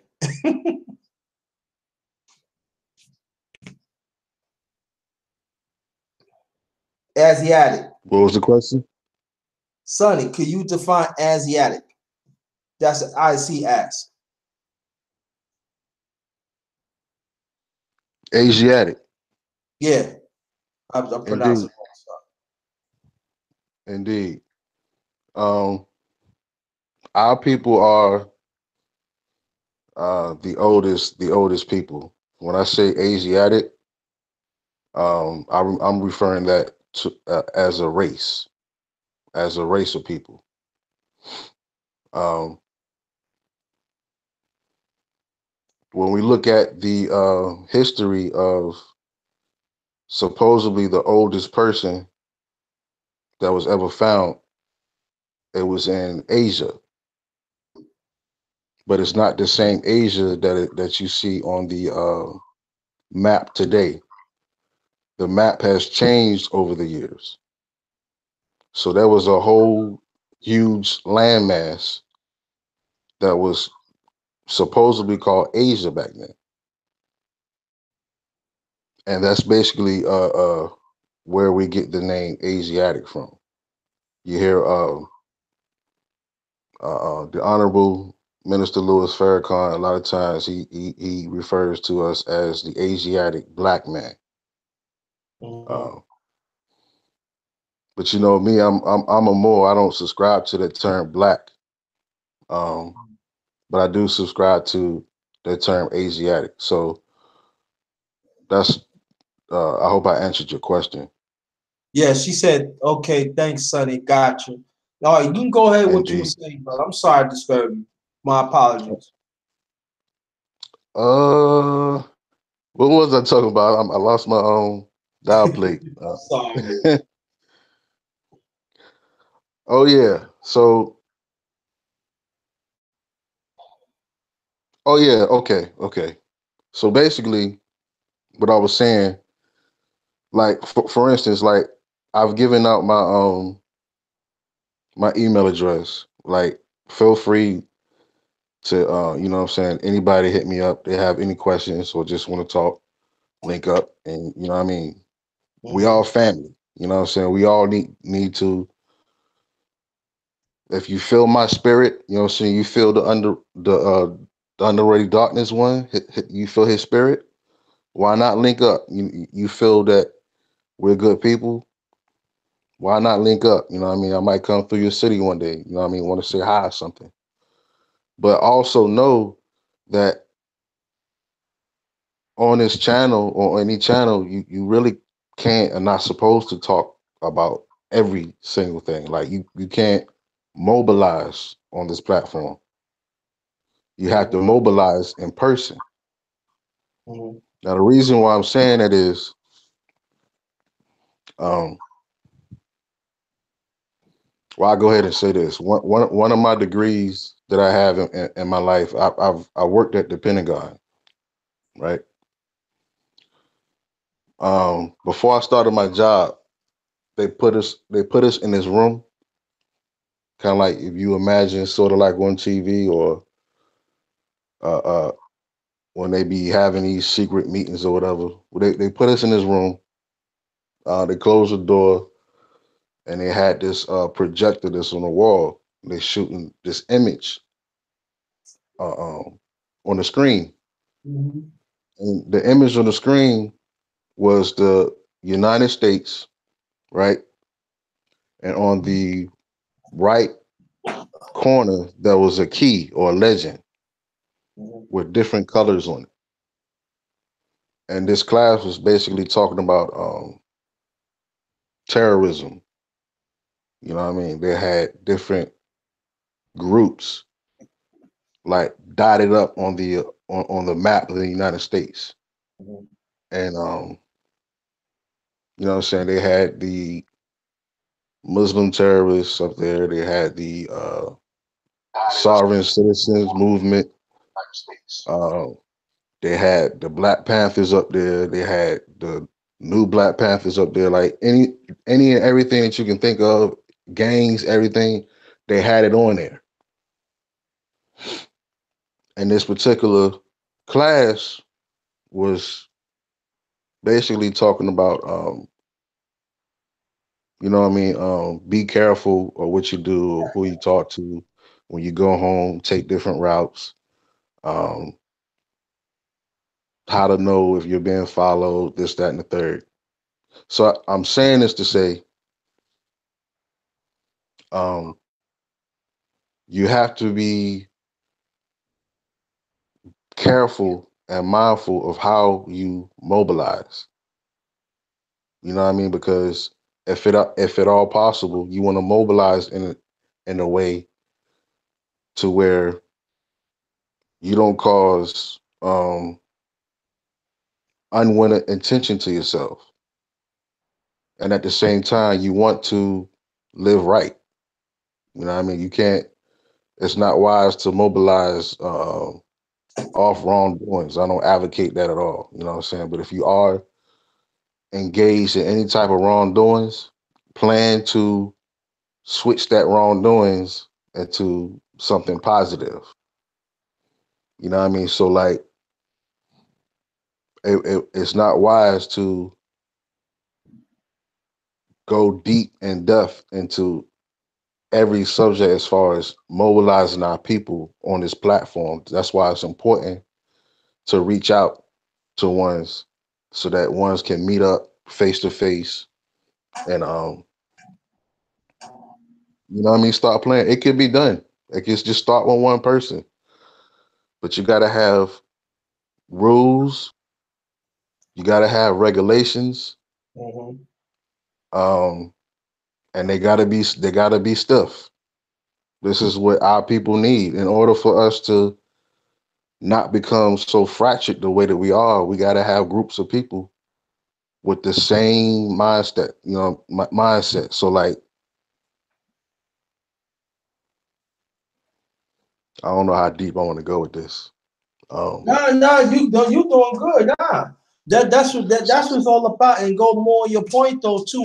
I know there are some people they mention what certain culture underground groups is. No, you cannot say that because you giving white supremacy an upper hand. Sometimes, like you say, it's got to go word by word because I learned that from the Black Panthers too, my brother, and even ones in the chat. You got to sometimes to structure your language one on one. You cannot structure your language of technology because we have to understand how white supremacy has have the gut of what's going on technology too. So we gotta go back to the old fashioned way to network and face to face, but at the same time we gotta be very careful who we talk to too. It's all about follow that code. And it's got to be a substantial code that people be in alignment with because not all of us is not going to follow that code. So the only way that we're going to stand against white supremacy, we have to have a certain channel of face-to-face networking.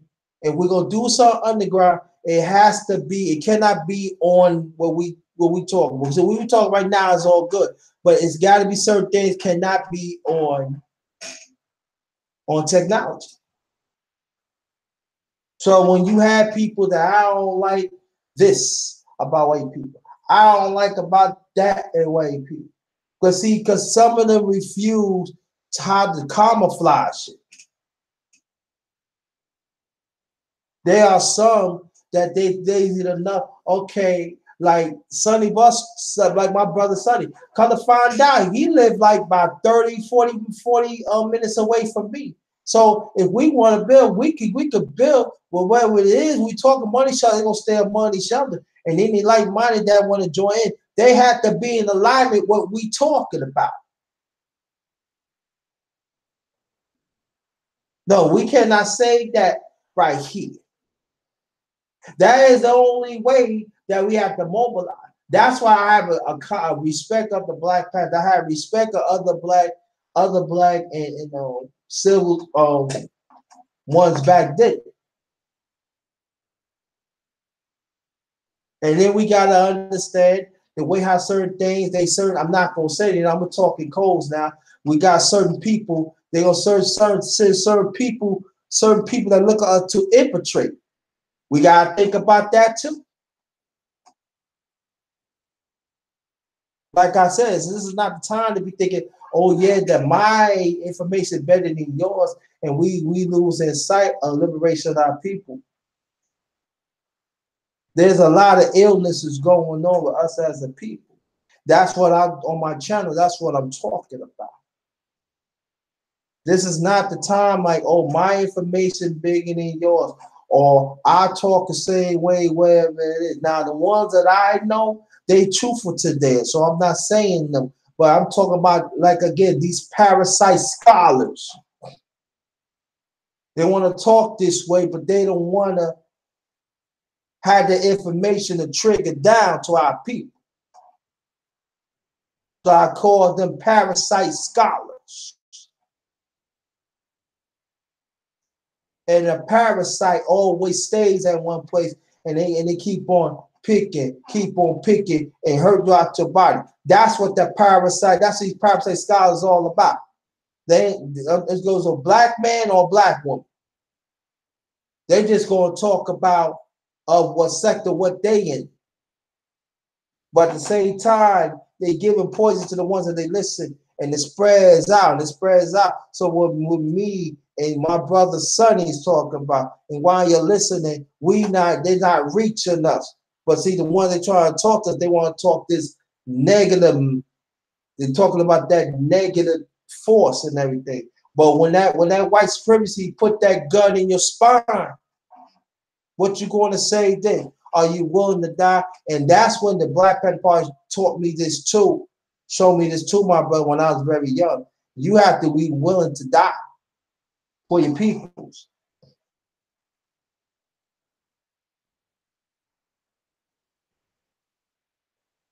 So I talk what I talk because what it is, you know? And we do have examples that our ancestors had died for our rights as a people. I'm talking about the famous and the ones not so famous. Are we willing to pick up the baton and learn from them and keep on doing it? Or are we just going to close our minds and our ears and say, oh, this is too old. You know, we got to adopt with the times and stuff like that. Yeah, adopt with the times and stuff like that, but that's what white supremacy is. They want us to adopt with the times so we could be lost. So they can still win in races. But they win in races around all over the world. We win in regional races. Now it's time for us to take the baton to win races for our people and plus win races for the world.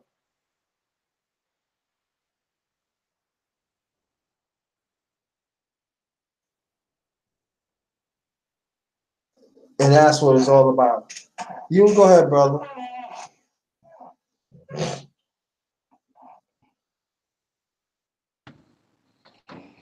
Indeed, brother.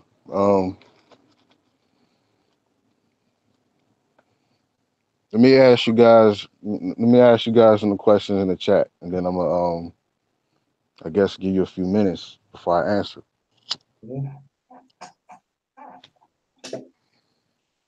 If you say like, okay, say like you wanted to mobilize something for yourselves.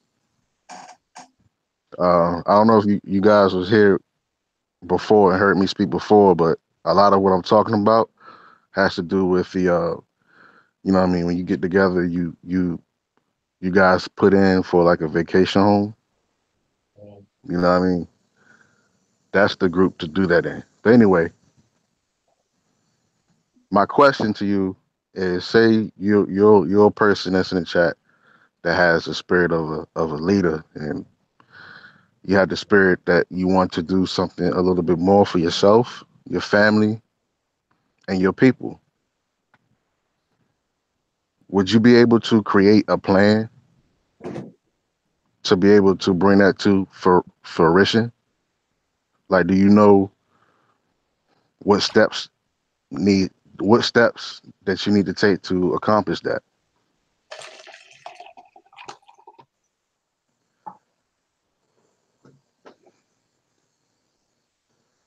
Well, if you didn't, I'm gonna give you a few. You gotta have a vision, a goal, a budget, rules, and regulations. Those rules and regulations are put in place out of love, because when you link up with somebody on that level and you're putting your money and you're putting your love into that group, you're putting your life into that situation. So you got to have certain rules and certain regulations um in place. Like, it's certain things that you can't do. You know what I mean? Like, just to give an example, maybe it's a bad example, but I'm gonna give it anyway. You know, back in the day when we had a lot of hustlers, let's just say Michigan, uh, back in the day in the 80s, in the 70s, they were getting money. You know what I mean? Like, what you call it, the black mafia. You know what I mean? They was getting money, and they had certain rules and regulations. They were very organized. But they was on the wrong side of the fence on that because they was basically doing things to hurt our people. Like we were killing ourselves doing what we did back then. Um, it's the same thing. Like if those people were to gather their money and went into the corporate world, they'd have been successful also because they had a business mind. They had certain rules, regulations. When you look at the Italian mafia, um, a lot of that still exists. You know what I mean? A lot of them now they own casinos. They own clubs. They own uh, uh, teams. You know what I mean? So it started on the wrong sides of the tracks, and I'm not condoning that by me bringing that example up. I'm just saying, organ, you got to organize. You know what I mean? You got to have a budget. You got to have rules and regulations, and you got to learn how to navigate properly. Because this is important because it might come a time of day where you go to the store and you paying $20 for a loaf of bread, or gas prices might reach up to $7 to $8. You know what I mean? Uh, per gallon. Mhm. We need to get back into gardening, growing our own food. It's a lot. Like it's so much that we need to learn to do, but we need to start somewhere. You know what I'm saying? So like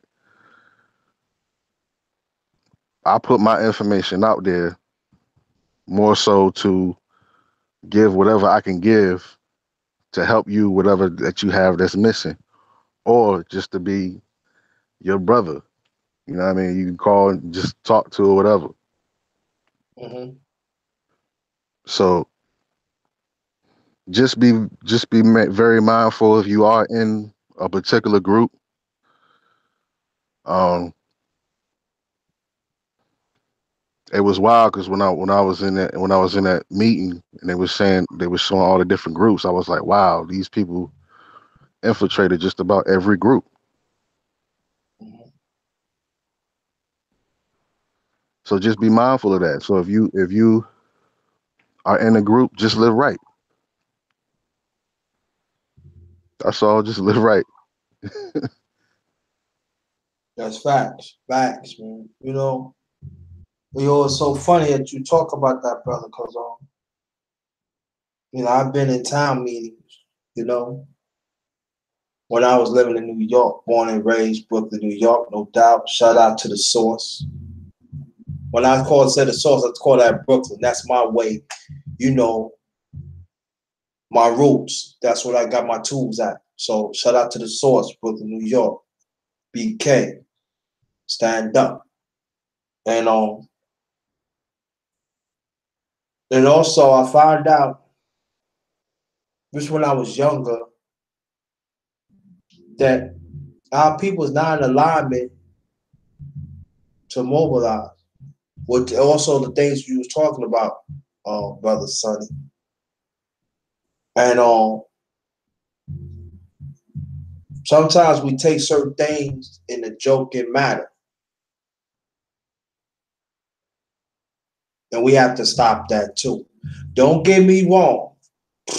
I like to joke around. I do, because sometimes that we need to joke around, to keep the pain down. But you gotta deal with the pain, no doubt about it. But sometimes we gotta joke around, be a like-minded people. Sometimes we cannot be serious all the time. I'm not talking about that. We can't, no. But of things that we talk about, brother, that we accept that as in the joking matter instead of in the crisis. Like as I say last night, and we had to learn to get back to be motile of dealing with things.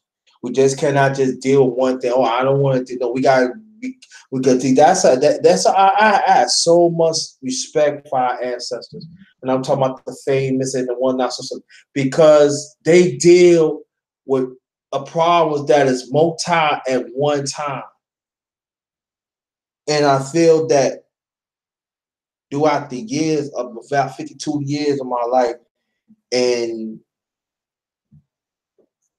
the things that I learned throughout the years, we scared to be multi-thinkers, multi-carriers of certain things. I'm talking about us as a people.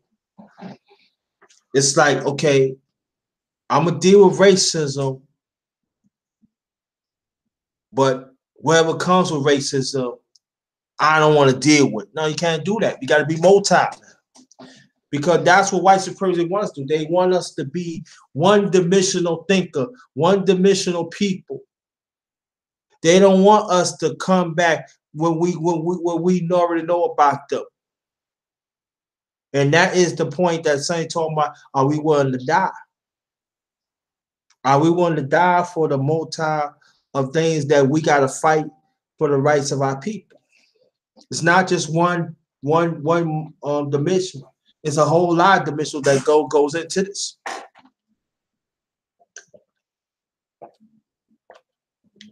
Are we willing to stand up to it? I'm talking about for the fight for the rights of our people. I got a question for you, brother, for the ones who don't know, because I hear a lot of people talk sometimes and they use this word in the wrong context. What is a racist?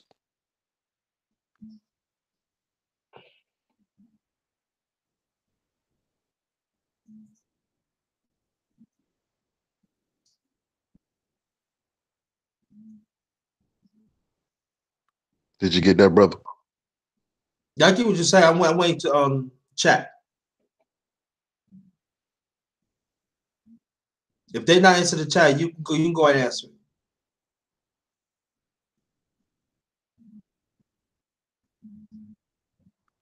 Okay.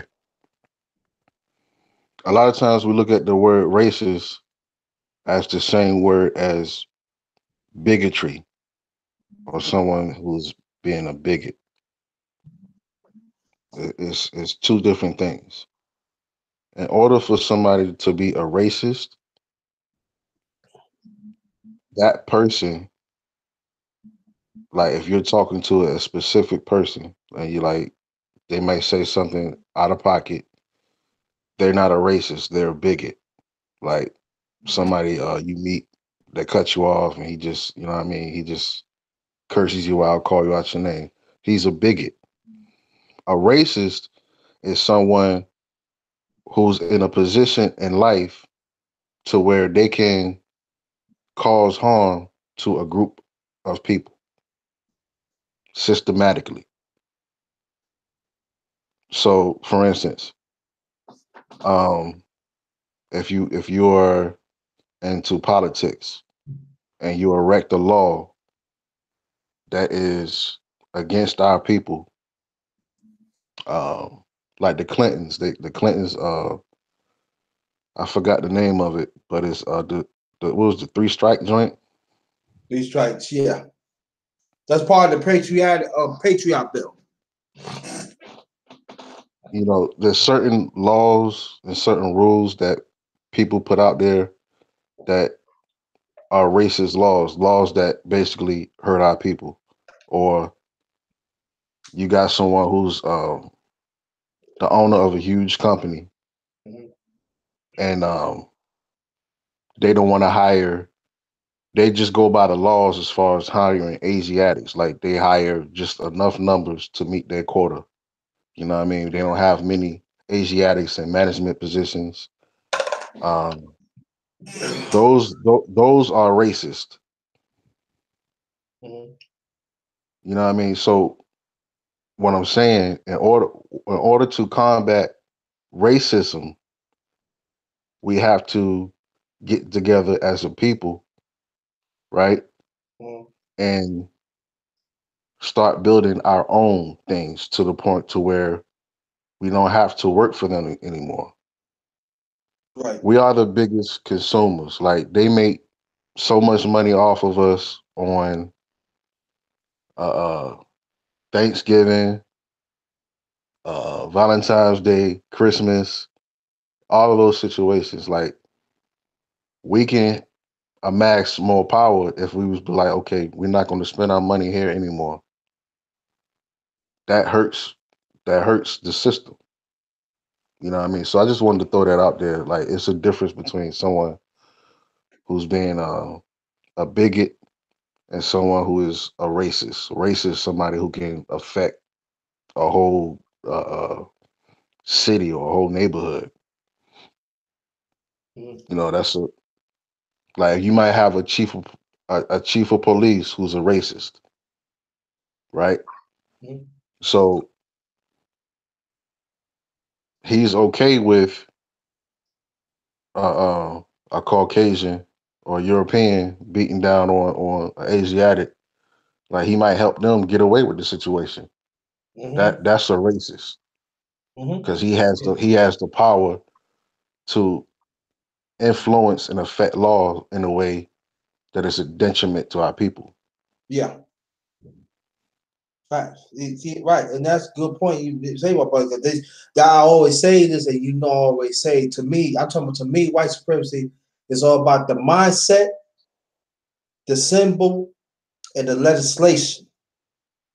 And we have to learn more. We got to get back to learn more about the legislation and the policies of white supremacy. To understand that the constant racial oppression that they have on us, and I'm talking about this USA for centuries. If you notice, a part of the Constitution, there are some people say that we, instead of 3/5 of a citizen, now we 5/8 of a citizen. So they never changed the oppression language of what they think of us as human beings. And that's why sometimes I talk like this because sometimes that and go I'm piggyback back and forth with my brother Sonny's talk about, and I say this often, and I'm gonna keep on saying it. We gotta stop leasing capital and learn the language and educate ourselves to develop our own capital for generational wealth. Because when we lease capital, we give it away to the oppressors. And you know they're not giving it back. So we have to reprogram our minds to have capital.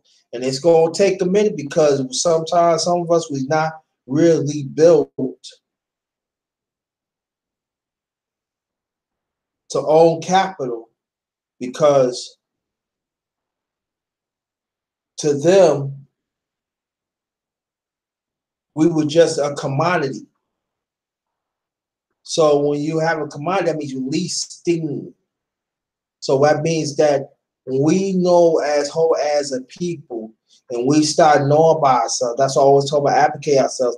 That comes with it with finance of economics. So when we have buy Jordans or we buy bags or we buy certain things, I'm not saying certain necessity things to buy, but I'm talking about when we start go over our means.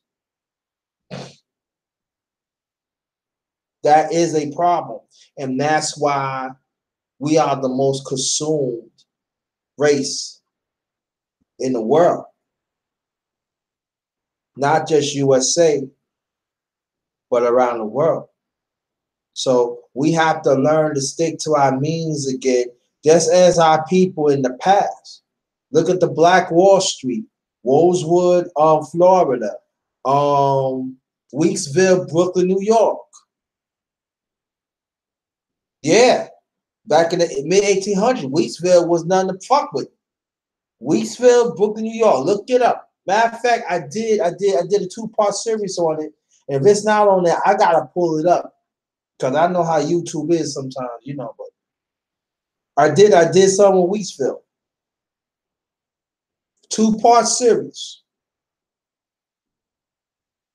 I even was amazed at the time, and that came before the Black Wall Street in Tulsa, Oklahoma, and in Rosewood, Florida. Do you know Wheatsville, Brooklyn, New York? They one of the first ones create a first black paper, first black church.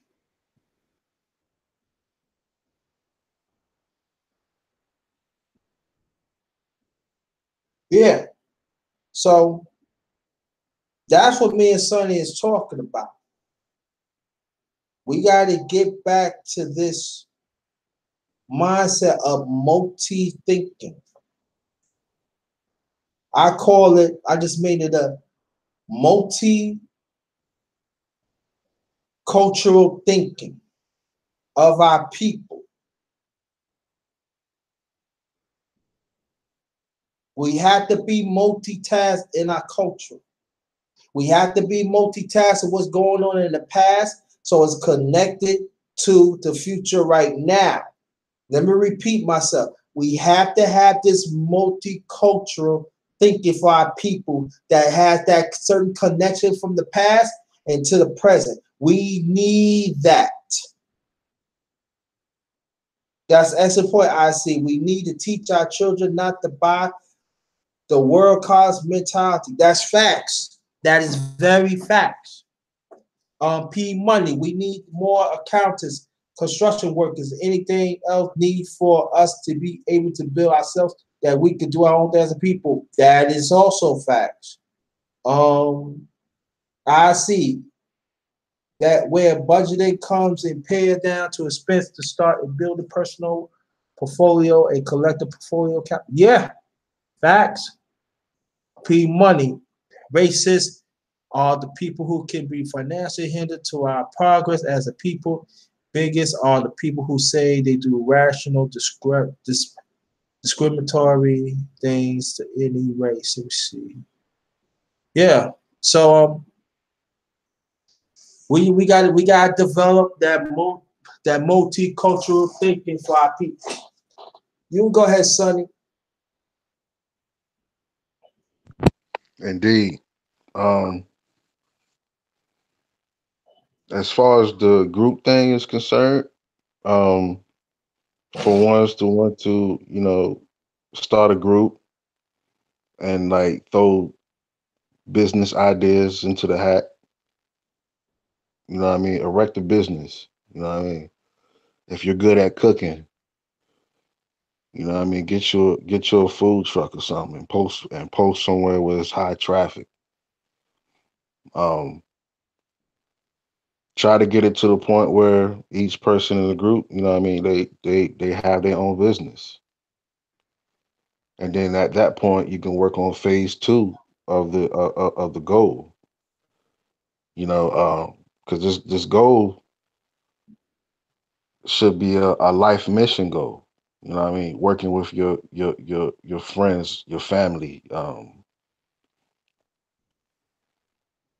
This is a life vision goal. So like you might need, like, say you have a goal and you, like you were saying earlier, you need an accountant. Like each one of those persons that had their own business, they can either reach out and try to teach an accountant who don't know this information and try to bring them in, or you can use some of the money that you got from your business and go to school for it. So like whatever your vision calls for, if you bring people that are like-minded who can link on to that vision based on what they're good at, they can go, if they don't know it, if they got their own business, then they have the means to go to school for what they learn in order to erect the larger portion of what you're trying to do. Mm-hmm. Like it's just so many ways that you can, you know what I mean, you can go about doing it. You can let's just stay with the food truck. If you want to to start with a food truck, right? Mm-hmm. You might meet somebody that's you can meet somebody that's in high school and be like, maybe they're interested in culinary arts, right? You can fund their way through school with some of your business money. Mm-hmm. You know what I mean? Have them sign a contract, you know what I mean? And like um that'll help your business grow. Like you can graduate from a food truck to a building. Now you got chefs in there. Um there's just so many different fields that we can choose to grow on, like security.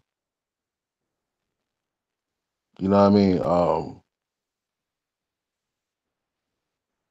There's just so much stuff, man, that we don't really that we can tap in with. Like we don't know. Like a lot of people don't know that we can have our own court system. We can have our own police force, but we don't know that because like the power is in the land. These people own the land. Like a court system is nothing but a business. A police force is nothing but a business. Mm-hmm. You know what I mean? So I know we're talking all this stuff and like we're saying a whole bunch. And truth be told, for ones who want to uh, dive into this lifestyle, it is not easy. You know what I mean? You're gonna have to have some discipline about yourself. It's not an easy walk, but at the end of the day, um, there's so much that can be accomplished and then passed down to your children. Then your children just walk into something that is organized and ready. Mm-hmm. They could just start with the neighborhood, man. Like if you live in a hood somewhere, but you get with some like-minded people, like some of the stuff that they're doing in the hood, you could drive those people out. Mm-hmm. It might be some hard work when you look at the Italians, right? Back in the day, like the mob people back in the day, and you would know a little bit better than me. The underrated one, like those people back then in them neighborhoods in New York, you can't do whatever you want to do in that neighborhood. Hell no, you can't. No. They kept their neighborhood looking a certain way. Mm-hmm.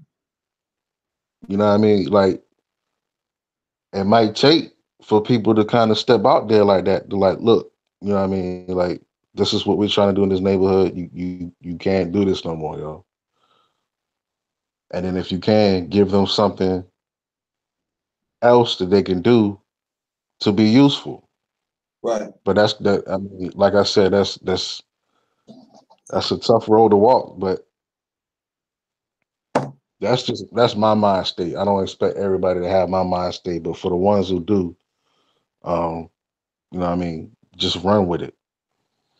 Yeah. No, no, yeah, but you know what? I would say this, brother, that you thinking one way and it's all good, but if they in alignment of the spirit what we talking about, they could develop their own thinking. But this, let me put it this way.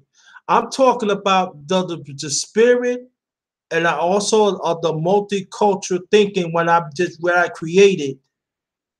They can still be in alignment with you or with me or whatever it is. See, the problem is that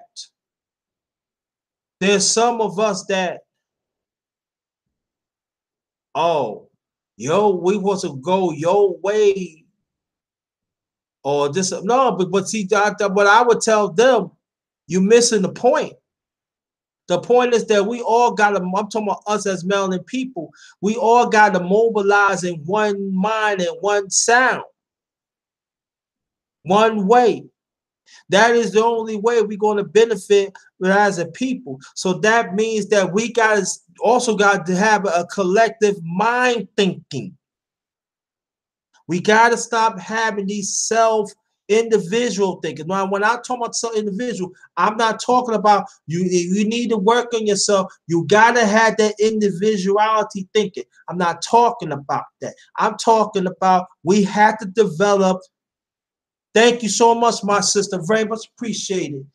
We have to develop this collective thinking. Because white supremacy, they doing it. And I'm not saying learn from them. No. But majority of the things that they're doing, they had learned from us as a people.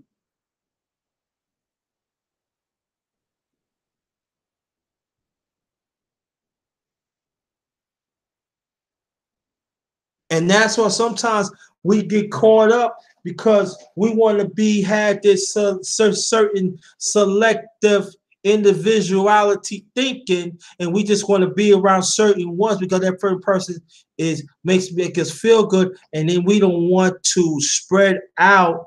And like I always say, seek out the hidden jewels in our community, because we need every hidden jewel in our community. Thank you. I appreciate that, Gay Media Talk. We got to stop and have that thinking. Now, to be selective of the thinking, what I'm talking about, yes. Handpick, yes. I'm firmly agreed on that.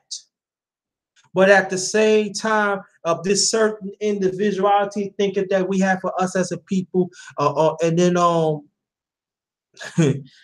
of certain people that we comfortable, it's not working no more. Because if you think about, brother, and people in the chat, how do you think Wheatsville, Brooklyn has formed? How do you think how the Black Wall Street has formed? How do you think how Rosewood, Florida formed? It was not just the people they already know. They had to seek out others. And then when you seek out others that had the same like-minded and the mindset that you had, all of them had thinking. Collective thinking. And we got to get back into that. Now, and some of us as a people will mobilize on that. No, they won't. We have to understand that too. So individuality, yeah, if you want to work on yourself, yes, you got to have that. But when it comes for us as a people, we got to stop thinking individual instead of thinking collective, like-minded people. That is the only way that us as a people, we were formed. We got to start getting away to talk individual viewpoints that's going to help some instead of help the others. And what I'm talking about that is this. You could have the black man or a black woman. And I'm telling you, I don't worship no black man. I do not worship no woman. No, I don't. When you have one person thinks that they better than others, and of they thinking, they figured I could trick this person to not like this person, or trick that person not like the others. That is a problem. There is a problem. If they not willing to find way to repent with themselves, and at the same time work on the ones that they have problems with, and they do not want to mobilize that person that they hurt, that is a problem. That means they have individual thinking. They do not have the best interest of us as a people of liberation to mobilize.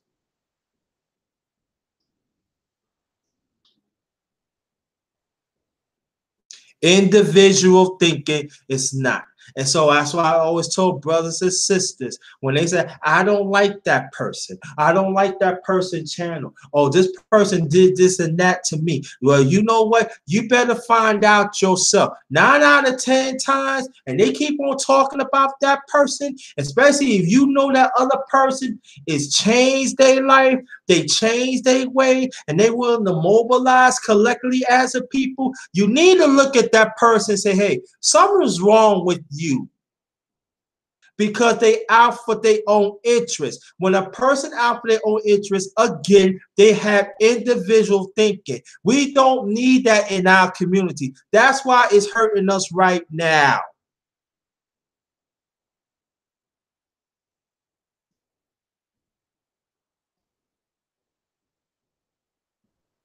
Like I said before, and let B know what I'm talking about. She knows me as JT Blackness. I'm not gonna get there, but she knows what I had, what I was doing. But I was, like I said, I like go into Sunday, you know, I trying to do what I trying to do the best I can. I got caught up, misled and stuff like that. I got thrown with the bus and like that. But I knew then I have to change, because at that time I was thinking individually. That was not my intentions, but that means I have to switch it up right now, brother. And even in the chat, I have to become again at collective thinking. Because see, when you love your people, when you give yourself to yourself, when you give yourself, that is collective thinking. Like I said before, that's all about the information too. If you want to, this is the thing, and it connects with me, brother. I want you to work with me, and the people in the chat, because now it's really coming to form. What I'm saying is because I've been thinking this for a while now. See, when you when you part of the information, when you say I'm the information myself, you are thinking individually. You are not willing to open up and be part of information to give others. Let me repeat it again, because I might say it in another form, but y'all know I'm getting what I'm talking about. Wherever you keep on, if a person always says it's all about me, they all about the information for themselves. That means they do not have the conscience. They are not willing to spread it to others. So when I make my transition, because I did a live stream about transition too. I want you to look for that, and you know what I'm talking about, because I'm talking about basically for me, but at the same time, give it to others. You have to be willing to give yourself to others, even though maybe it hurts, even though you don't have to say everything, but you have to be willing to give your other soul, so that when the mistakes that you made, they don't have to make the same mistakes. You have to understand you're not going to be part of this prestige somewhat group of some of us as a people that we are. But it doesn't bother me. I have to do the work. And then after you do the work, just as our ancestors did, and our ancestors in the past, and I mean the ones are not so famous, and the ones that is famous, they wasn't getting the notoriety that they should.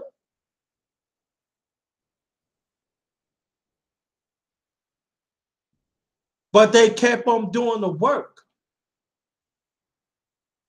So what I'm saying here, I want my channel to represent for the people.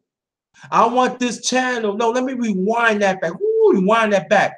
I want us to advocate for ourselves first, wherever we have to work on, but to understand in the future that we have to learn to give ourselves to others. And I'm talking now again. I got to re-emphasize it again and again and again and again and again. It's easy to always mobilize the ones that we already know. What about the ones that we don't hardly know? Now, it's up to them to accept the information. That's on them. But we should have an obligation. It should be a part of our life to give to the ones that they needed. And again, I always talk about the voices once, and I did a live stream about it. Are we willing to offer ourselves the ones that we suddenly don't know? Are we willing to mobilize ourselves that no matter the black man or the black woman, maybe they had this certain collective thinking, maybe different than you, but at the same time, they fighting the same fight as we are? Are we willing to find that out?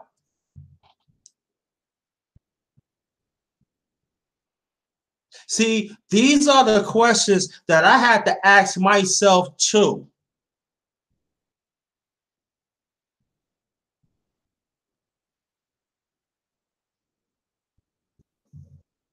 Why do I respect brothers like Uncle Shook? Why do I respect brothers like Brother Sonny? Why do I respect my brother She Stay Sleep? Why do I then I got to know Gabe Talk Media? Because in their own way, they talk about in their own way collective thinking. Why do I respect my sister Nepi? Why do I respect IC? Why do I respect other sisters? Because when I'm hearing them, they talk about collective thinking. Because see, sometimes we get so caught up.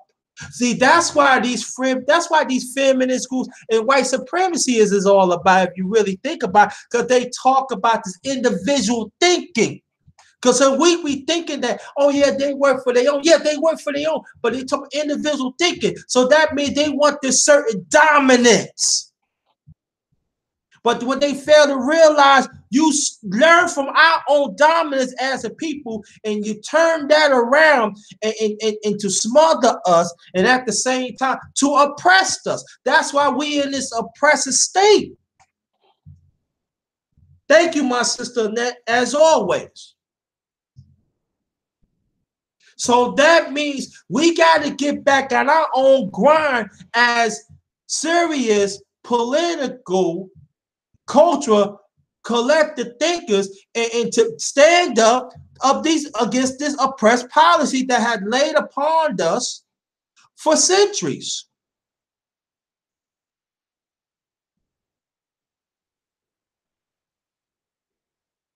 I appreciate Gay Talk Media. I wish I had a donation. I gotta find how to hook that up and everything. One day I have it, I'm working on it. But I appreciate that.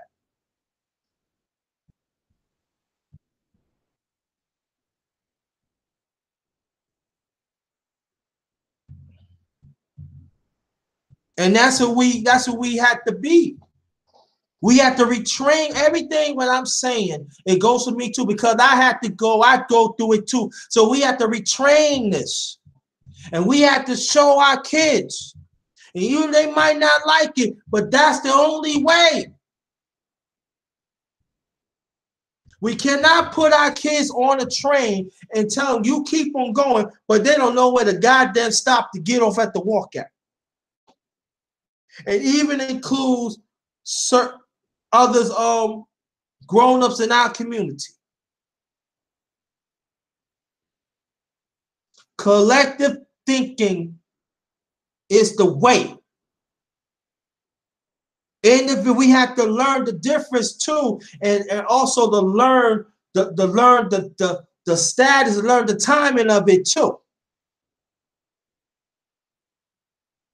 If you're working on some things, yeah, you got to have that individuality thinking because you want to better yourself.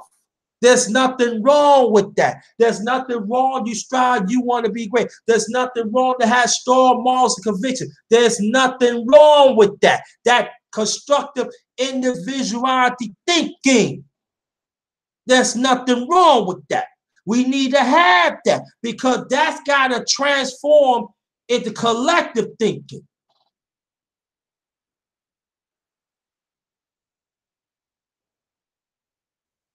So we have to define what the difference is and also the timing of it, of the trials and the tribulations, or what our life is becoming. Individuality first. Then when you spread it to others, it's collective thinking because you're more sure of yourself. You can see, like I always say, when your mind is clear, when your mind is clear, your lens is clear. You see a lot of this bullshit going, and you can debut that shit.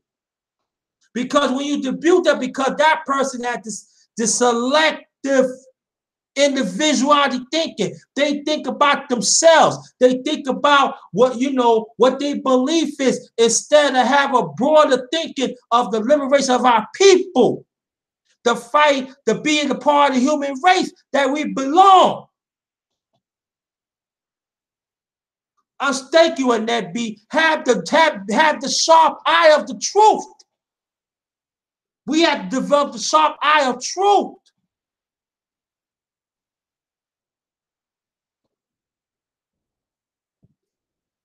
Back at you, my brother.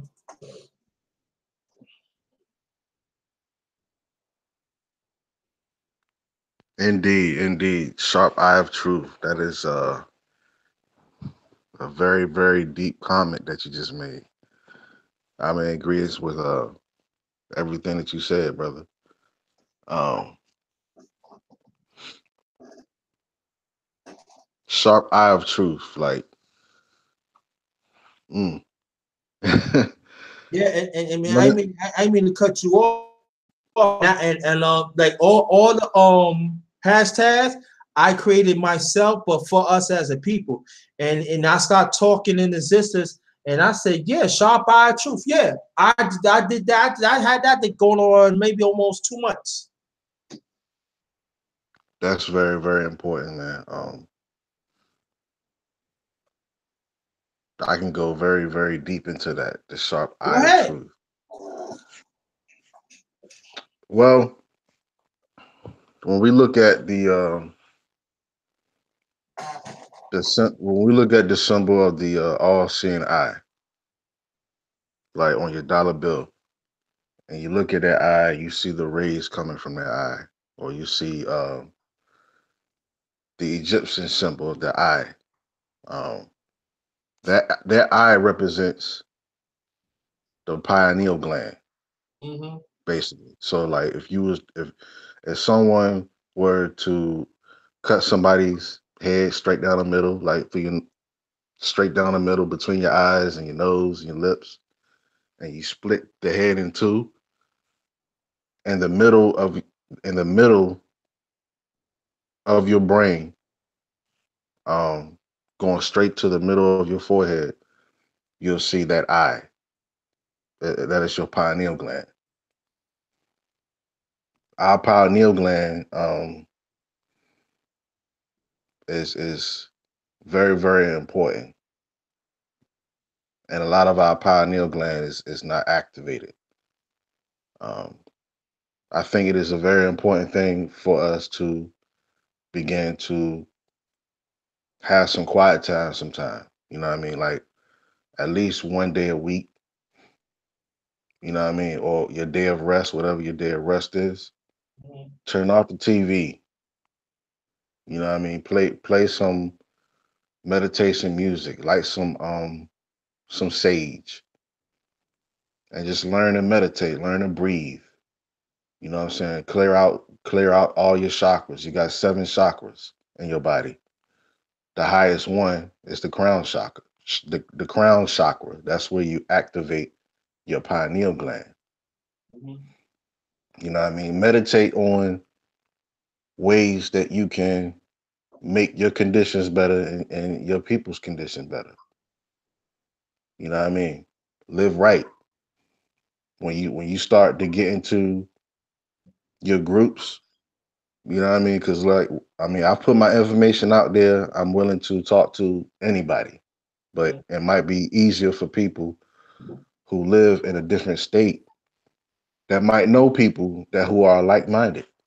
Mm-hmm. You know what I mean? Get with those people and start to you know what I'm saying, have monthly meetings and erect something. You know what I mean? I'm gonna tell you a story right quick. that somebody gave me that always stuck with me. Like I said, I got, not to toot my own horn. I'm not big headed or anything like that. No, go I ahead. got I got a whole bunch of different degrees of different jobs. Like I've had office jobs. I've done some of everything you wouldn't believe. But this one job in particular, matter of fact, we was in Norfolk. I was working for this guy, and we were doing house renovation. And we was outside taking a break on the porch, eating lunch or whatever. And I'm seeing, like, what I mean, a whole bunch of fiends walking around, what I mean, and like the neighborhood is pretty bad. But we're taking this house that was pretty much trash and rebuilt basically the whole house. And we was sitting down. He told me this story. He was like, yeah, let me tell you the story right quick. I was like, all right. So I'm paraphrasing. So it was a group of people in a neighborhood similar to the one I was in Norfolk, where the neighborhood was terrible. Like it was like the hood, terrible, graffiti everywhere, trash everywhere, this, that, and the third. The people who were living in that area were all Asiatic people, and they noticed that because of the conditions of the neighborhood, it was driving their property value down. Right. So those people got together, Asiatic people, they got together, and they put their resources together, and they cleaned the whole neighborhood up pretty much. They went out, they picked up trash, they painted where graffiti was. Um, they got their neighborhood to the point where it rose their property value up. Mhm. So they was like, damn, if we can do this, what else can we do? So Right. long story short, they put their resources together again and bought this huge property. And long story short, um, they leased the property off and had a mall built on top of it. Right. Mhm. So if you have a mall built on your property, right, now you can charge rent. So now you have a mall with different stores inside of the mall paying their own rent, basically. So long story short, because those people did that, they lived their, I guess, the rest of their life not wanting for anything, like as far as having their finances in order.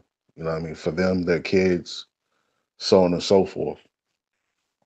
So the point of me telling the story is when you get together with like-minded people, um, and you begin to engage in things of that nature, you'll be surprised of what you can accomplish. I don't care if it's a small goal, a huge goal. All you have to do is get organized and take your time at it. And each person work hard at that particular goal, and you'll see the conditions change. You know what I mean? So that's how you move as one collective people. You know what I mean? The thing is to get that thing to spread.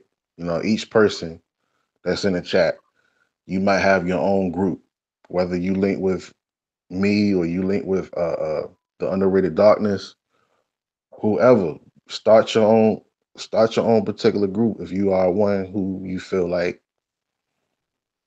you can erect something like that. You're a leader. If you don't, learn how to, what I'm saying, do that. But like this takes a leader type spirit. And if the main reason why our people are in the condition that we're in is because our nationality and our divine creed was snatched away from us. Mhm. And then once they did that, they took this Bible and they gave it to us. And I'm not knocking the Bible because if you take down the writings, down to the root of the situation. We wrote that, like that came from our people. Case in point, the Ten Commandments is that came out of Egypt, and it's like 42 of them joints. But they basically snatched the root away from our people. Now we can learn from where we came from. We can learn the downfall of our people. But the long story short is we didn't have our people fractured the way that we have it now, to where you got one group over here that's doing this, you got one group over here that's doing that. Uh, uh, we had a nationality, we had a divine creed, we had a religion.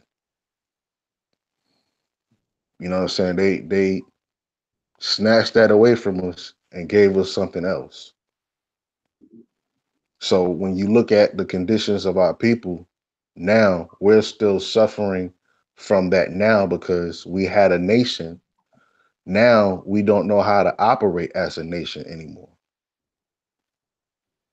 Mm-hmm. You know what I mean? Like we don't see any homeless Mexicans on the corner or homeless Asians on the corner. There's either the Caucasians or the Europeans or the Asiatics.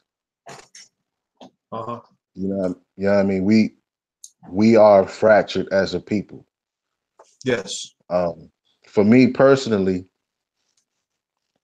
and my development and my life, everything was answered for me through the Moorish Science Temple of America.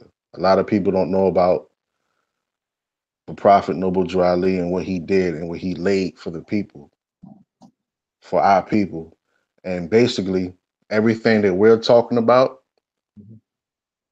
today on this chat, he had set everything lined up for us. So I gravitated myself towards that. Like, you know what I mean? But at the same time, I still have a love for my people. I still feel like it could be done. But the only difference that I see with the Moors, they have a divine creed. They have we have a constitution. You know what I mean? We have certain laws. So like if I go to Atlanta and I meet a group of Moors over there, we're already like-minded. You know what I mean? So it's not going to be no bickering. It's not going to be a whole bunch of beef. Like we're already linked up, like-minded in that way. But see, we're so fractured now that it's going to take different groups to get themselves to a certain level. You know what I mean? It's going to start one by one because there is no only thing that we can pretty much vibe off now is love. Love your brother, love your sister.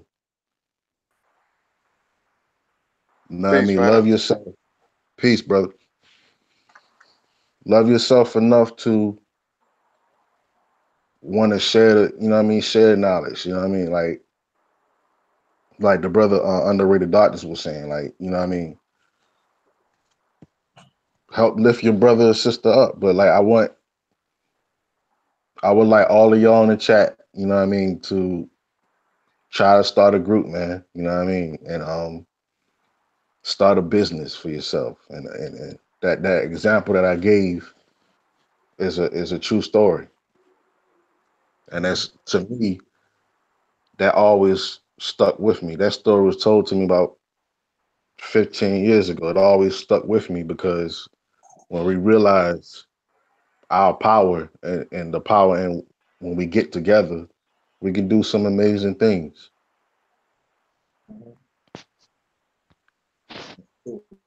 Welcome, my brother. Gabe Talk Media. Yes, sir. Peace.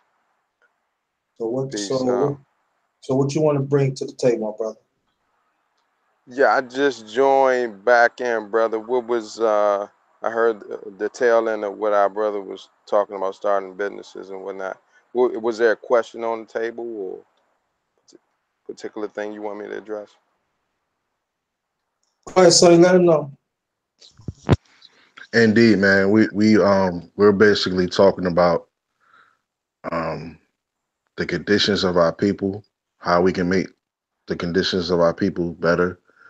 I was suggesting that I don't know if you heard the story that I told about the people who got together and build they put their finances together to uh, um, bring the value of their property in their neighborhood up because it was riddled with graffiti, trash, and whatnot. They got together to clean the neighborhood and brought rose their property value back up. So then they was like, well, if we do this, what else can we do? So long story short, they bought property, and these are all Asiatic people. They brought property and basically had a mall sat on that property, um, and they're living pretty to this day.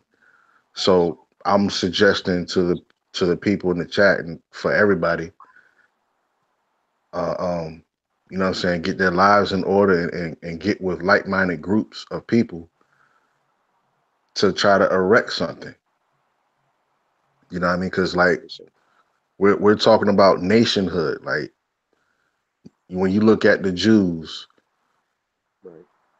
they move as a nation. Like they do business within themselves. When they buy, like if you have a Jewish pizza store, he's probably buying the products from another Jew.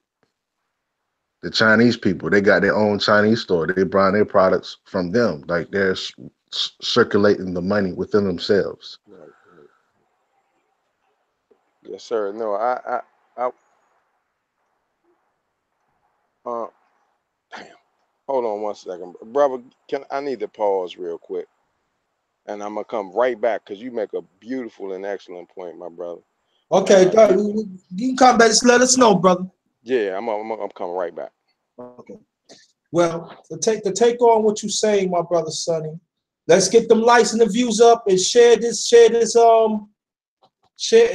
stream and even the stream last night. The last night was the bomb too, so check that out. Let's get them likes and views up on that one. But for me, is that's the only way, brother. We have to be in groups, but at the same time, go more on your point.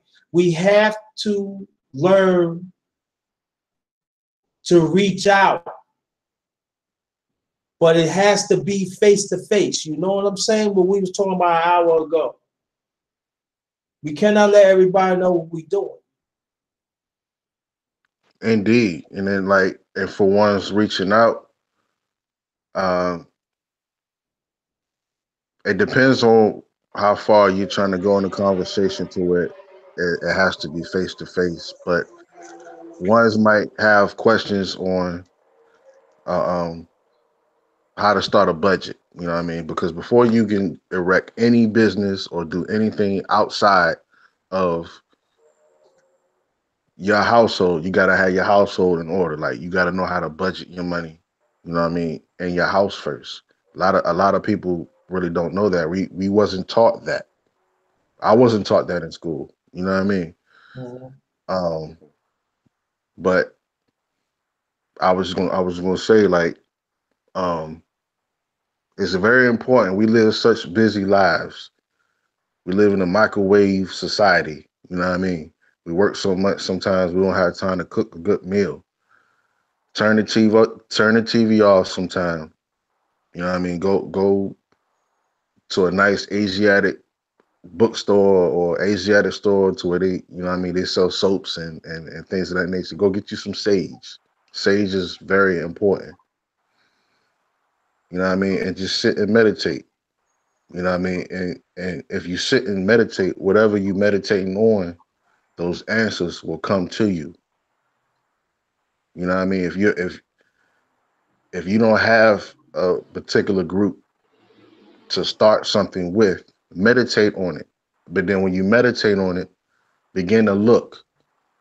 You know what I'm saying? Like you can't pray about something and expect for something just to drop into your lap. You have to knock and seek for whatever you're praying or meditating on. So like once you do that and you're living right, you know what I mean, you're in balance. When you go out, it'll be amazing to you how things are just like you'll meet people and then you'll get to talk and be like, yeah, yeah, I feel like I'm supposed to meet you. You'll have encounters like that. So Yeah.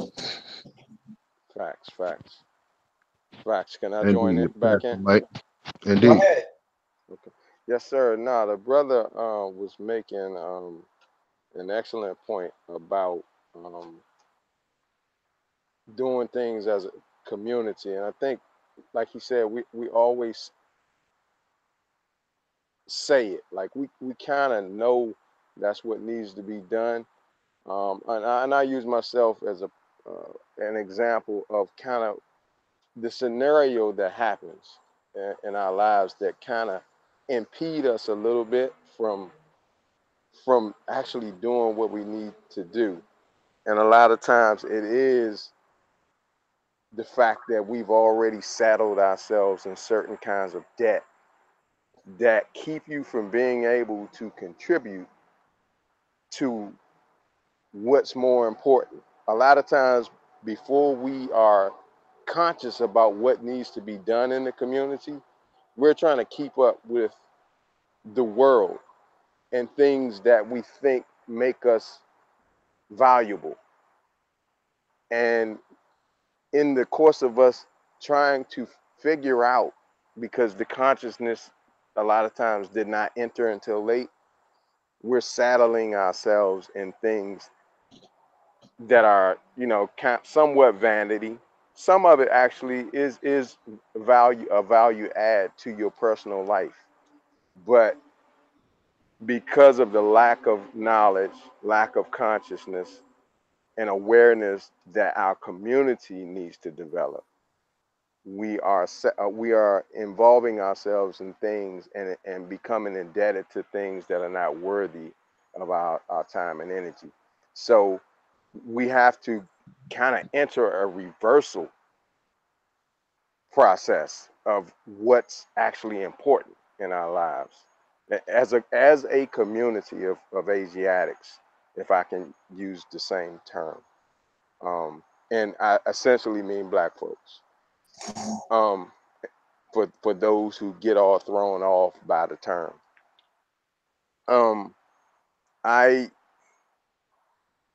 I recommend a reversal process, and a lot of times you with your wife, your children, and a lot of times they don't have the understanding. So that becomes a process of reversal, a renewing of their minds as your mind becomes renewed.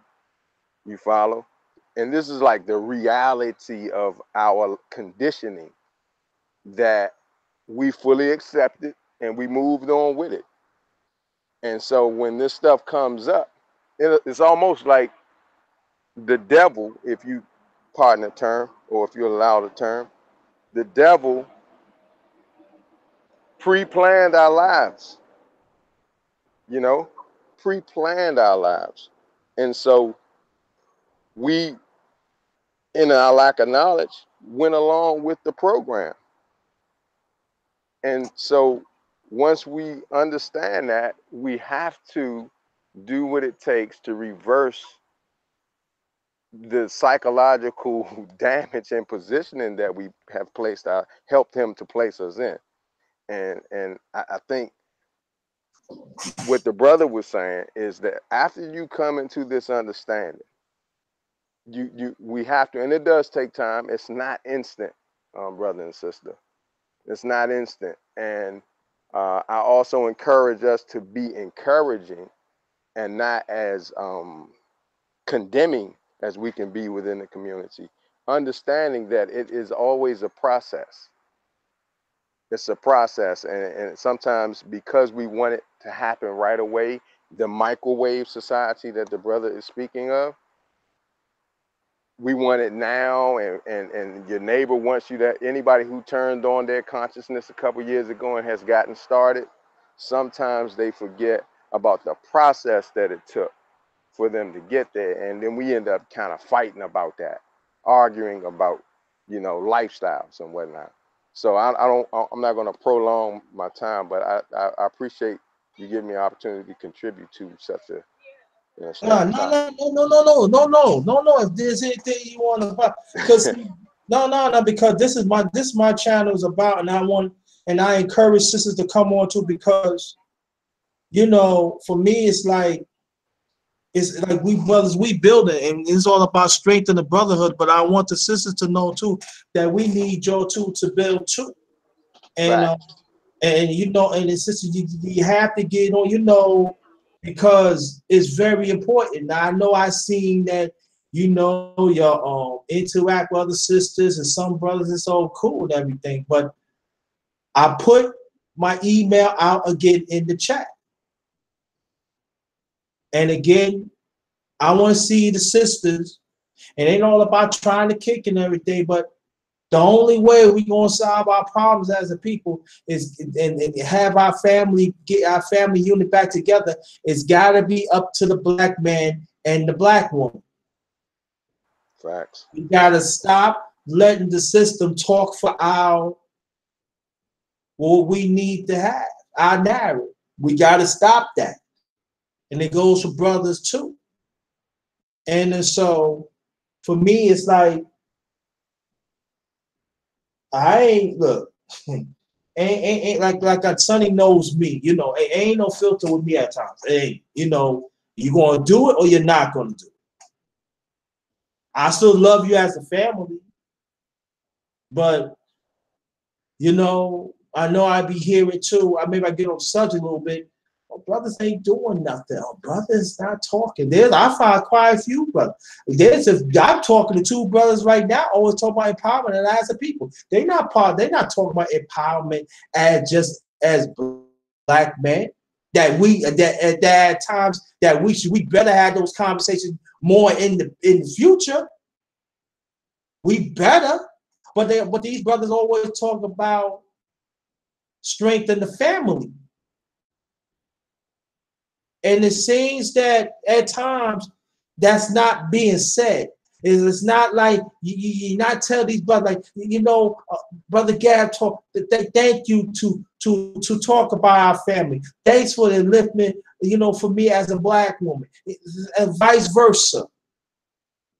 We have to learn to engage of each other and stop engaging of people that want to talk all this big talk.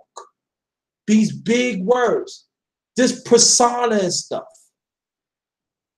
We got to get back to the feeling of consciousness, what it means to you in your bones, in your soul. Does it move you? I said, it moves me to get, when I first seen you, Gab, talk, I said, I got to get this brother on the panel. It's not like, he's an excellent speaker, because I felt his consciousness. Ain't all about what he could bring to the table. Yeah, true. But I wanted to be part of it because I want him to inspire. Because see, sometimes on my channels, it's my channel, I can do what the fuck I want. Yeah, true. But it's all about, I want to be inspired too. Because I get down too. I feel what I do is not enough. I feel I'm not being noticed enough. That's human feeling. But when I feel this way, I want our people to understand what I can bring to the table. I want them to know that I know what's going on out here. But my way, I want us to mobilize. To stop playing these kiddie games. And to me, it's downward pissed off that, and I'm talking to the brothers now, that these are brothers out here, that's trying, but these are the other sectors of people, we want to ridicule them. I put myself in, because Sonny always said, yo, underrated one, you got to put yourself in it. So you're right, Sonny, I got to put myself into it.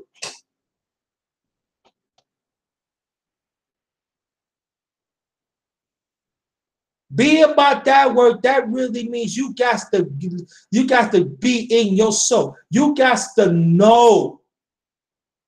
You have to know yourself that this is our people. We are suffering. We are getting checkmate every level you could think of. And there are also sisters that come to the table too.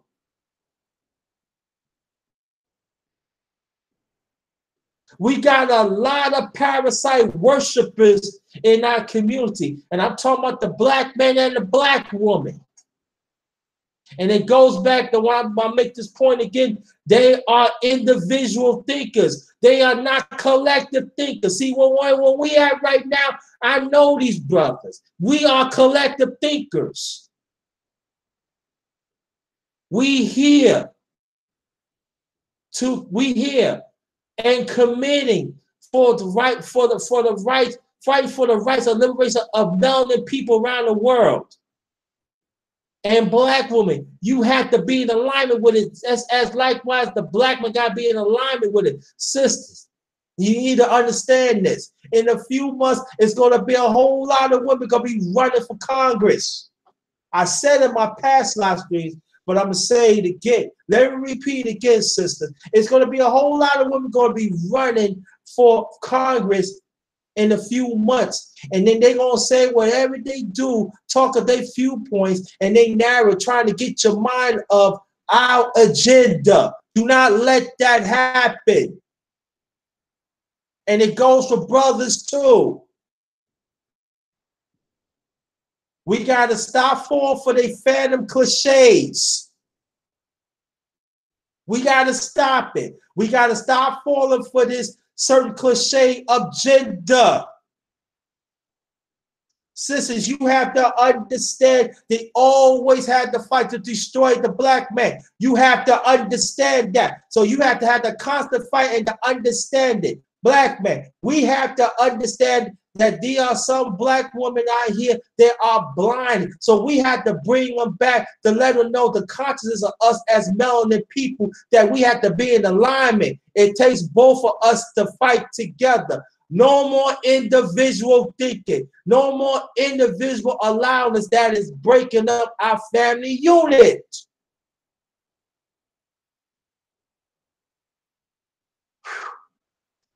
What I'm saying, sisters, the underrated one, don't take it as I'm trying to talk down on you. I love y'all. And the ones in the chat, your like mind, you know what I'm talking about. But the association that you around some of these sisters that trying to destroy our family, you cannot be around. Brothers, we be around people, other brothers, who not the one want to be in alignment where we trying to help our sisters to bring back our family unit. We have to let them go. We got to cut them loose. They dead weight.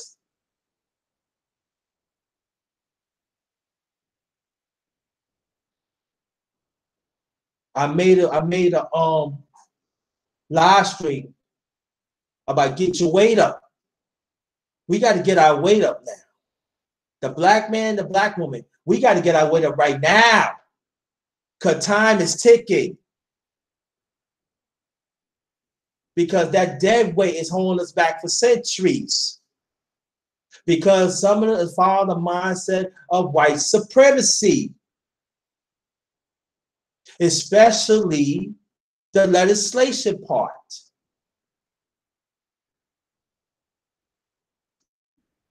They probably nice to us and everything. They mean well, but we have to understand that we got to get back to be mobilized. It's bigger than us. So that means collectively.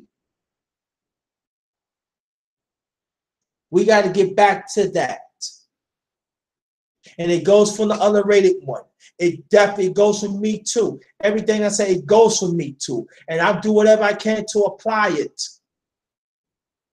Because everything what I'm saying, I've been through it. I've seen it and everything. So I'm putting myself into this.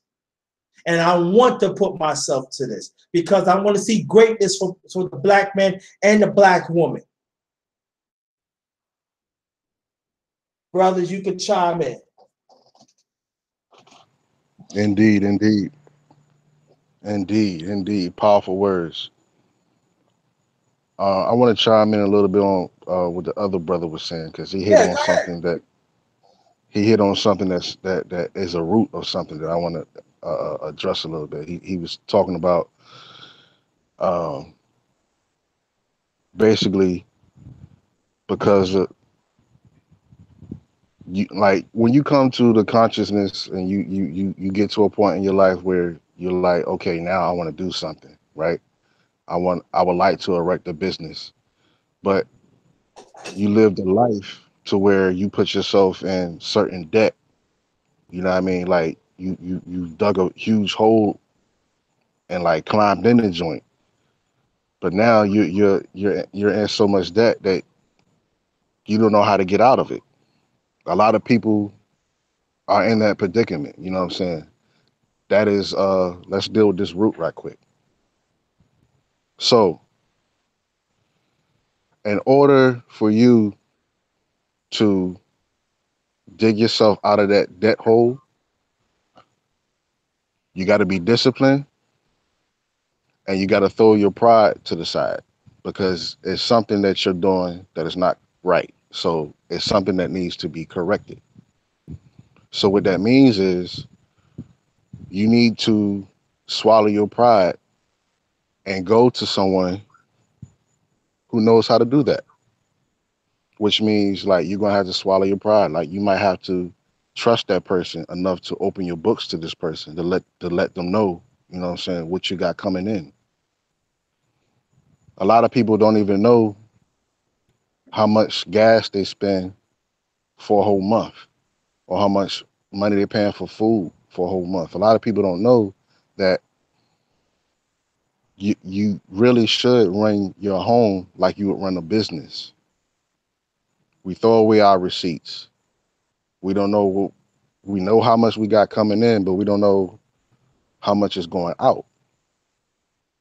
So if there was anyone who wanted to reach out to me to want to learn how to budget, one of the requirements will have to be is like you got to make up in your mind that you're going to be disciplined in what you do. This is the process of renewing your mind because you're learning something that is going to be new to you. You're going to have to throw away your old thought pattern in order to move to the next level because you can't continue to think the same way and expecting things to change. So like you would have to be willing to open up your books.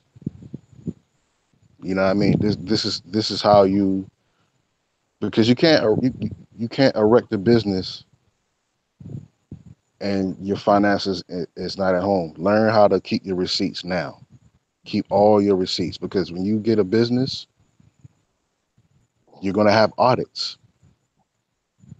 You got to learn how to keep your receipts. They got computer programs now to where like you can scan the receipts, you can plug all the information into the computer, and that way you really know how much money you have because you looking at your check, you seeing this large number or whatever one considered to be large or however you feel about it. And you're like, yeah, I can buy this, I can buy that, I can buy this, I can buy that, but you really can't. But when you break your money down, let me tell you a trick. At some banks, you can have one account, right?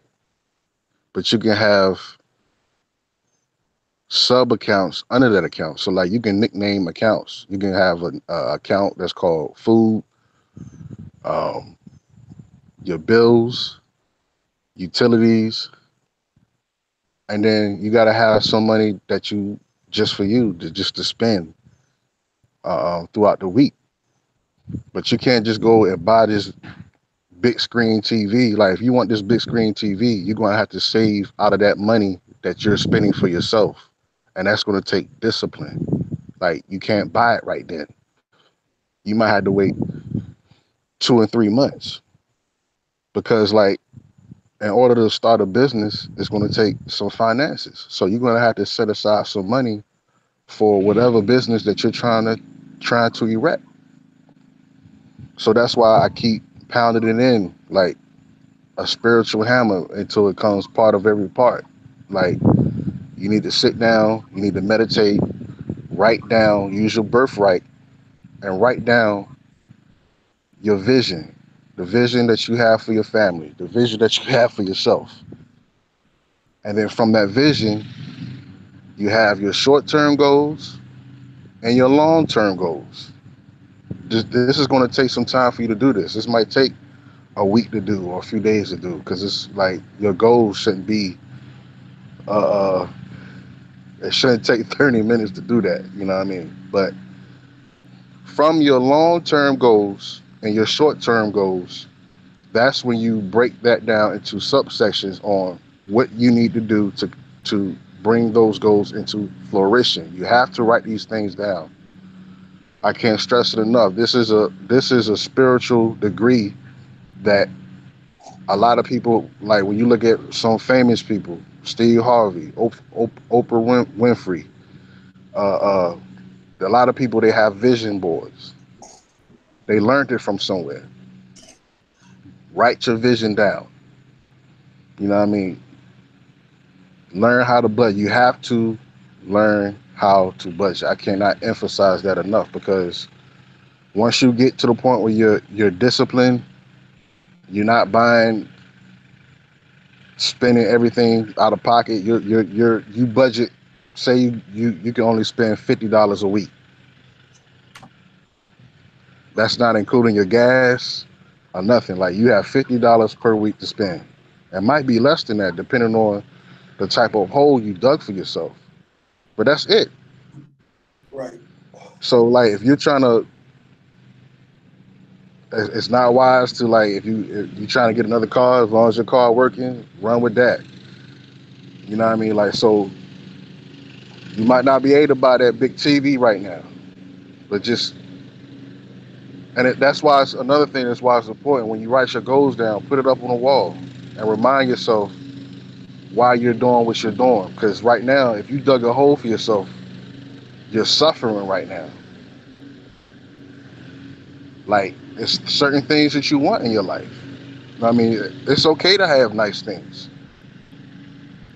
I mean, I don't, you know what I mean? I would rather us buy nice things for ourselves, but we're not there yet to where we can get everything that we want nice from ourselves, because we're not at that point. But basically what I'm saying is, your suffering is not in vain. If you're sticking to it, you're seeing your money grow. Next thing you know, you don't have to worry about your bills being paid. You don't have to ask somebody like, I'm hurting. Can you lend me this money? You don't have to be a burden to someone else. Like, now you see where all your money is going. You might be living over your means. You might have to move somewhere to it's cheaper. You know what I mean? So once you break your money down, then at that point, you can take those numbers and you can stretch it out a month. So you know a month from now how much money that you can save. So whatever business that you're trying to erect, that you can have an actual date on when you want to erect it. So I just wanted to, because our brother, he spoke so eloquently, I just wanted to throw out, because that was a root that he said. So I'm gonna just, pretty much every time y'all hear me, I'm gonna be pounding it in. You know what I mean? This is something that we need to get. This is something very important as far as mobilizing, because you can't mobilize nothing with no finances. Yeah. That's why a lot of businesses, when people go into businesses, the businesses flop, because they don't have their house in order. Run your home like a business. And if you don't know how, reach out to the ones who do. But at the same time, just know when you do that, you're gonna have to throw your pride to the side. You're gonna have to trust this person, because you're opening your life to them. And you gotta be honest. You gotta throw everything on the table. You know what I mean? So like, if you dug a hole for yourself at this point, when you do that, somebody throws you a rope. You still gotta climb out. It's gonna take some muscles to climb out this hole. You know what I mean? Yeah. With that, I say peace. All right. Game Talk Media.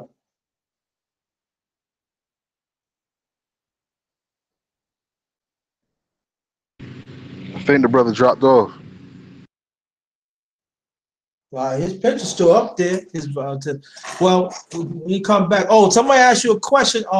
Sonny said, Sonny, can you reveal these verses once? I'm sorry, I got this lawnmower going around the corner. Can you repeat that question, please? I see asked question, Sonny, can you review these verses once?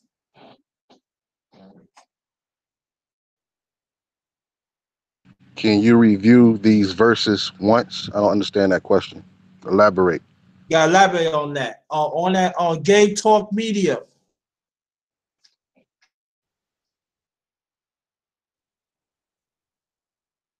I see he popped up.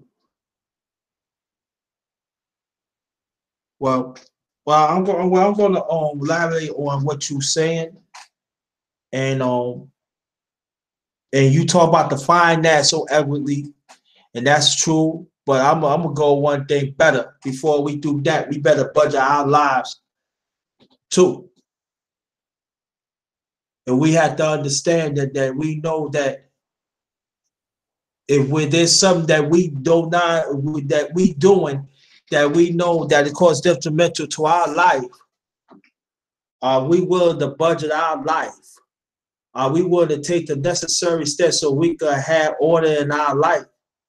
And then when we have order in our life, what my brother Sonny is talking about, the finance.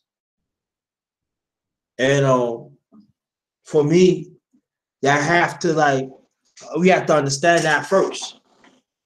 And the people in the chat, family in the chat, it had nothing to do with Sonny saying, because everything he's Sonny is right on point. But the question we have to understand too, are we make the necessary change in our life? Do we budget our life and make sure that when we budget our life, that our priorities it fit through that budget in our life? Let me explain why. Because we be having these phantom priorities that is not that we cannot reach, but it causes detrimental in our life. Are we willing to set simple priorities in our life through our budgeting so everything else could go smooth and it will fall right along what Sonny's talking about? And that's something to think about because it's got something to do with the underrated one too. I see my brother said, being able to determine what a need versus a want as it is imperative when budgeting. Indeed. So your needs are what you need to sustain for whatever you have. Your needs are your food, your bills, whatever bills that you have accrued over time in your life, because you want to have good credit. And a part of budgeting your money, you got to have some money set aside for repairing whatever you've done. Your wants are the things that you see. Now, when you budget your money, the things that you see that you want, when you budget your money, you budget some money for you to spend for yourself. So whatever you want, whatever you see that you want, it could be a car, it could be a TV, it could be a PlayStation 4 or 5, it could be a drill that you ain't gonna use in like months. Those are wants. So you have to use discipline. Say, all right. So say you're getting fit. You're getting fit. You budget your money. The only money that you can spend from the money that you budget, so let's just say it's $50, but you want a $500 watch. Like you seen a watch you want, it's $500. That's fine, but you cannot go beyond your $50 and pull from the money that you budget for you to go somewhere else to buy that. Right. Because then you just dig a big. You're trying to repair the hole, but you're like putting your foot back in the hole. So what you have to do is that $50 per month or per week that you allot for yourself. You have to save that until you get that 500. But no, after you get that 500, you ain't got nothing else to spend. Mm-hmm. Wow. So that's the difference between your needs and your wants. Needs are something that you need to sustain self, and those needs can be modified. Like you don't have to have until you get to the certain point in your life where you can get what you want. Like you might not be able to buy the name brand of cereal or the name brand candy bars or the name brand foods because you can save money and buying the knockoffs. You know what I mean? So when you do that, you kind of give yourself a raise in a way. Like you kind of help dig yourself out the hole a little bit better. But I hope that answers your question, Bridgman or sister. All right. Game Talk Media, you back? Yes, sir. Okay. Briefly again, it was such a good conversation. Um, I heard the brother, the brother sound like he's an accountant or uh, I could tell you run your own business, brother. Yes, sir. To answer your question, brother, I do have my own business. It's called QP Trucking. Uh, I'm actually living out what I'm talking about now. So like in a few weeks, I'll get my first truck, and 6 months after that, I'll be getting a second truck. You know what I mean? But I wasn't sure if I wanted to buy a house cash or whatnot. But these are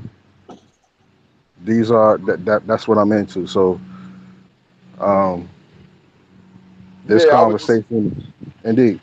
Yeah, I was asking. I only asked because I could hear that you've acquired quite a few skills, and I don't know if you got them from a formal training or you taught yourself.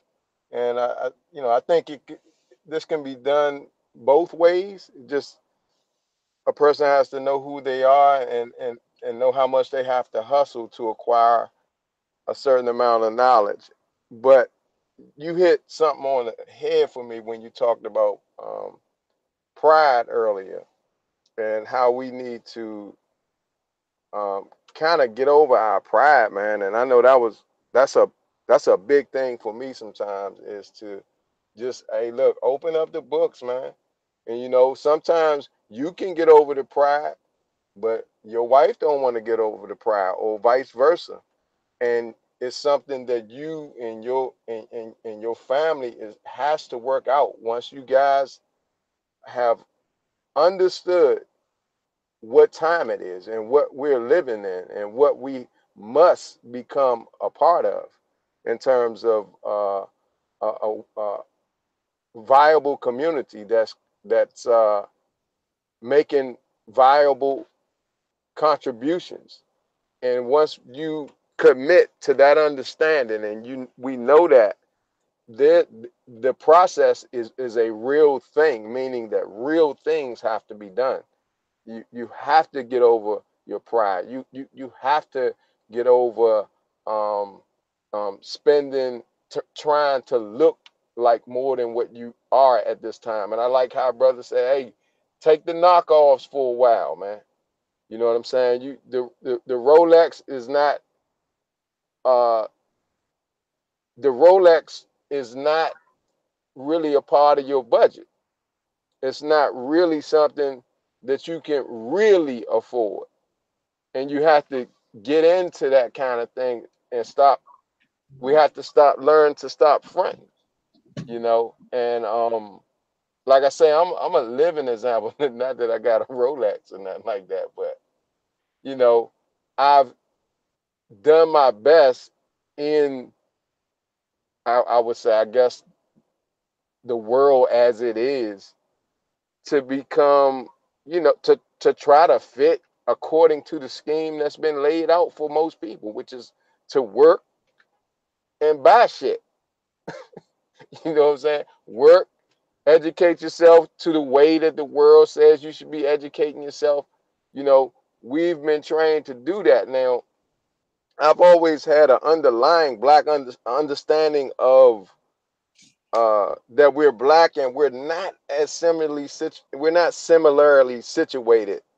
as, if I know I messed that word up, similarly situated as a lot of other communities because of our lack of unity. You know, we're not really a community yet. You know, our neighborhoods are just that, they're hoods. We're not even neighborly to each other. You know, hence the term hood. We took the word neighborhood out of it. I don't know if it was on purpose or not, but it's suiting. And we need to become neighborly so that they are neighborhoods and move on into community status by because the knowledge is here. Like I listen to Underrated Darkness all the time. It lets me know that the information is really here. It's, you know, everything we need is already here. We just have to learn to take like real advantage of it. And we're not doing that. So, you know, I'm sorry. Peace, bro. We're not really doing that. And I'm glad that this exists so that we can begin to take on the real and necessary things, because after you know that, okay, I've been asleep, you know what I mean, to this or to that, not to everything. People are always cognizant of some things. And so don't beat yourself up. Just recognize, hey, there's some steps that I can take, that we can take to become better, you know, and just begin the process, you know. And so, you know, we've begun the process. I don't want to put, you know, too much of my business out into the I'm gonna call it the devil's airwaves, man. I mean, it's ultimately it's ours though. It's ours. But yeah, I hope y'all understand that. But No, I can. I go ahead, talk to me. No, I get what you're saying, Gabe. Just like today, right? And you've been on my channel, so you got an idea. Sonny did too. It's like I could like just like look at the title today. Still celebrate 500 plus subs. The ones who missed it last night. Why I created today, because it's a celebration not just for the Underrated Darkness, but for everybody. And I wanted to be organic. I wanted to be different things. But at the same time, I wanted to come out today that I'm in sound mind, that us as a people to be mobilized. And so what I did today, I talk about my, my grind and stuff. And then what happened was I said, let me read about Ezzard Charles, the boxer, and me and Sonny engaged in it. And after that engage, it just came just like that. And that's how my channel always been. I don't want my channel to be like this one thing. I'm not saying that there's nothing wrong with it. If you could learn from it, learn from it. But at the same time, let's not talk out of points all the time. Let's learn for certain things today. And I really appreciate it. Let me read these comments before I continue, because I can't continue that long, because I'm gonna do another live later on about the food. I don't know what I'm gonna fix, but I do want to get DJ. Let me read. Oh, hold on. Sonny. I said I will talk to my brother. He just got a rig, and it's self-employment. It's okay to pass your email address if he interested working. Hold on. I gotta move. God damn. Okay. Interested working with you. He's in VA also. What she's saying, Sonny, is it okay that Could she give you an email to her brother? Indeed. Okay, indeed. All right, facts. There you go. I see. Okay, I grew up with the making.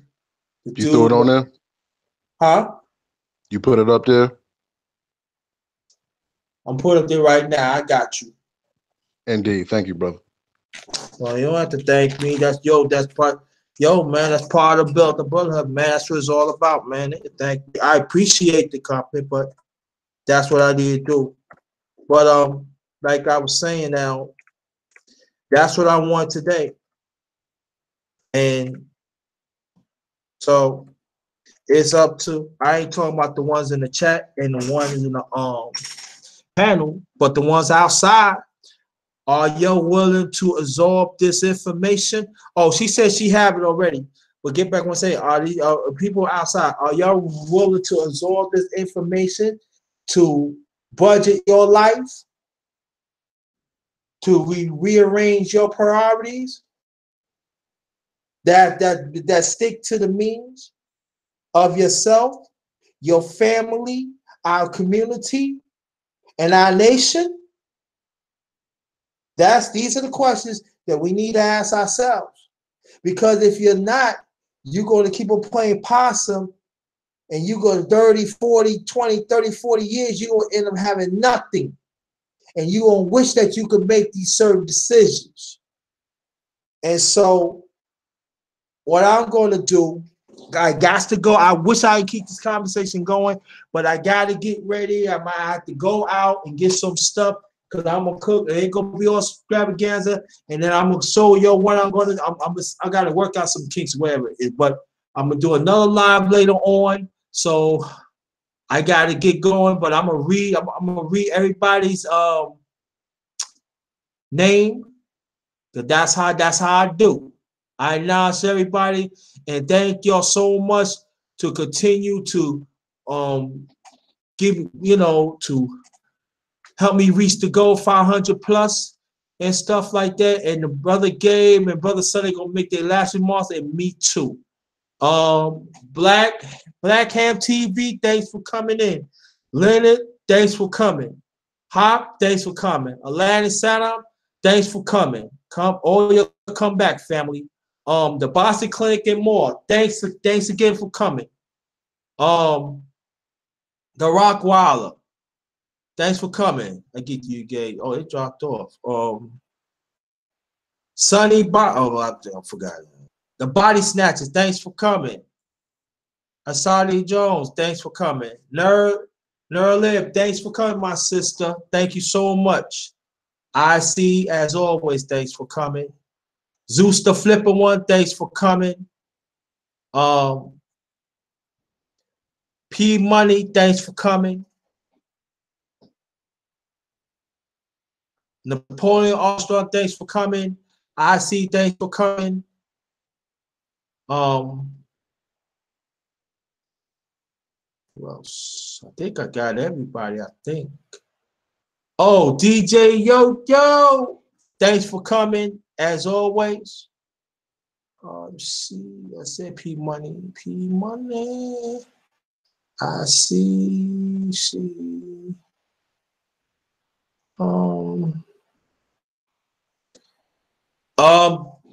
DJ Charm, as always, thanks again, my brother. Hello, Logan, thanks for coming, my sister, as always. Very much appreciate. And that B, as always, you know. Thank you so much. J Dog, thanks for coming. Very much appreciated. And so let me see. All right. Last remarks, Gabe. Talk Media, thanks for coming. Tell them about your channel. Last remarks. Yes, After sir. that, same thing, Sonny. Yes, sir. I'm Gab from Gab Talk Media. You can sign up there, Gab Talk Media, and I'm on that on Instagram, Twitter, whatever other social media you can, if you put that in there, Gab Talk Media, you should find me. It's pretty unique. Brother, I just want to thank you and let you know that I'm honored by your invitation to come and say a few words on your show. I like the work that you're doing, the consistent work that you're doing, and I again congratulate you on the 500 subscribers, man. Just keep going, keep going. Thank you. I appreciate that. Come from you, brother. I see your grind and everything, and I am very, very humble for those compliments. Trust me, I am very humble because my journey was not easy like the other one. No, it's not easy. And thank you so much. But come back though. I got another stream coming with the food and stuff, and it's all about fellowshipping, people. When I cook, I'm trying to, I'm trying to get back to us as fellowshipping as a family. So it's going to be another powerful conversation later on. I don't know, it might be continuation of what we talk about. You never know. You never know what the doctor's coming. But the ones in the chat, tell people to come back. Tell people I want the same ones to come back later on. All right, Sonny, my brother. Indeed, indeed. Uh, um, honest to everyone in the chat. You know what I mean? Peace, Ashe, Shalom, all that good stuff. Peace to the panel. Honest to you all. Um, I am Sonny Justice Bay. My channel is Sonny's Boxing Talk. Um, I will come a point in time. I still got some degrees to go. I got to learn how to do live stream too. So I need some degrees from you, brother. I'm just my channel is pretty much started. Um, I got a love for talking about the sport of boxing, but I also got a love, you know what I mean, for our people. I will be having some conscious conversations here pretty soon also. Um, but I did want to chime in on something that Brother Gab, is it? He Yes, he sir. he, he Gab, spoke on, Gab. Yes, sir. Gab. and you spoke on another route, and it was on my dial plate, so I wanted to real quick mention on it. He was talking about you know what I'm saying, vision for your family. So like men, women, like okay, so I'm gonna speak to the men first. Men, if you're married, right, and you come to the knowledge that you want to change things, get things in order, it might be difficult for you because you might have a significant other who might not be on the same page. It will behoove you before you throw that on that person that you have your vision in order. Because at that point, when you bring out the vision, then it shows your significant other that there is a particular goal in mind. There's a vision. There's something that we're trying to obtain.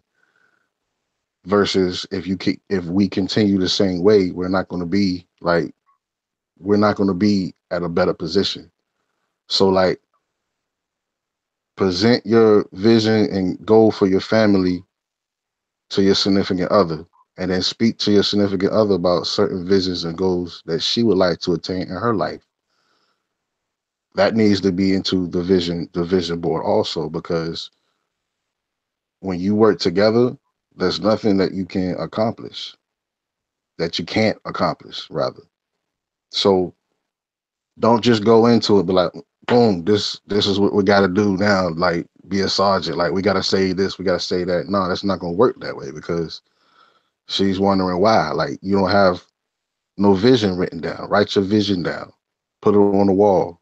Like, this is why we got to suffer for right now, baby. Like, we're trying to get to a certain place right now.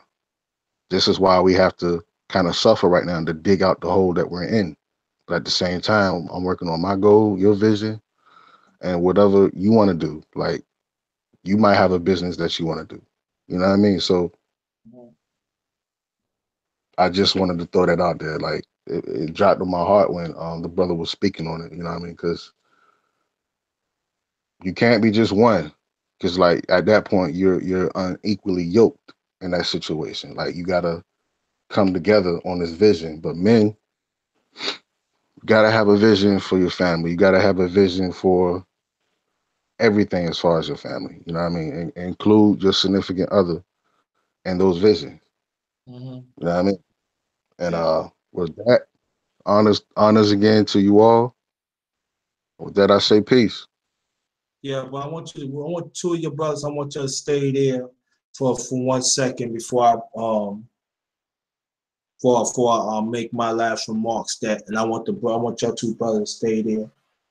It's very important. I'm gonna say this for because sometimes when you're single, I'm talking about single brothers that might like me. We not being sawed off. We not being talked about. We not being mentioned as we should. And also a brother like me that's single, have lofty goals. You know, never think that you're not part of anything. Always figure that, in my I have goals for myself already. One of it is 500. So the next one, I'm hit 850. That's my next special string. And after that, 1,000. But along the way, I'm setting lofty goals within personal of myself. I want to be the better underrated one of all levels, and understand that the brothers is talking about is a process. You're going to get off sometimes, but get back on that line and push. Get back on that line and to understand that you have a greater purpose within yourself and you're willing to share it with others.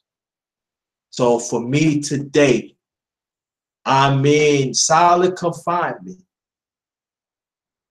of working hard, whatever I can,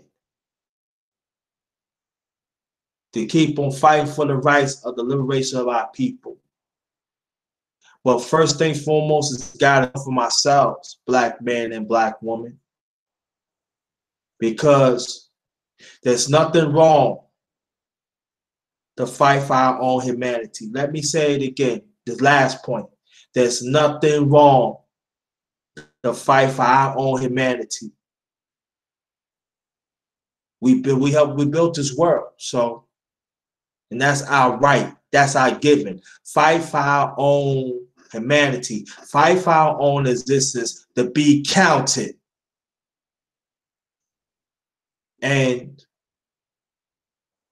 that's the point that I want y'all to take. My two brothers that are on the panel and in chat. Got work to do.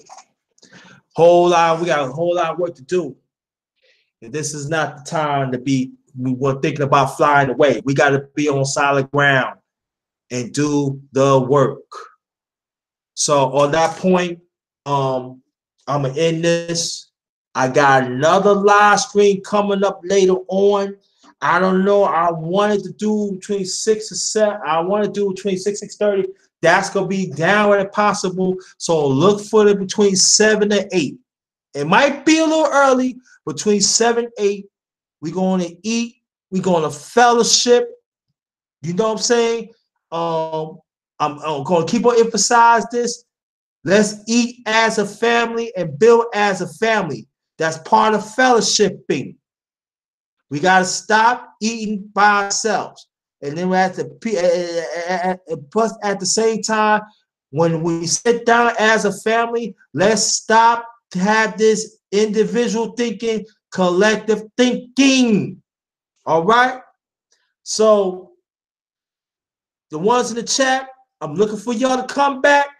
The doctors, I don't know about this,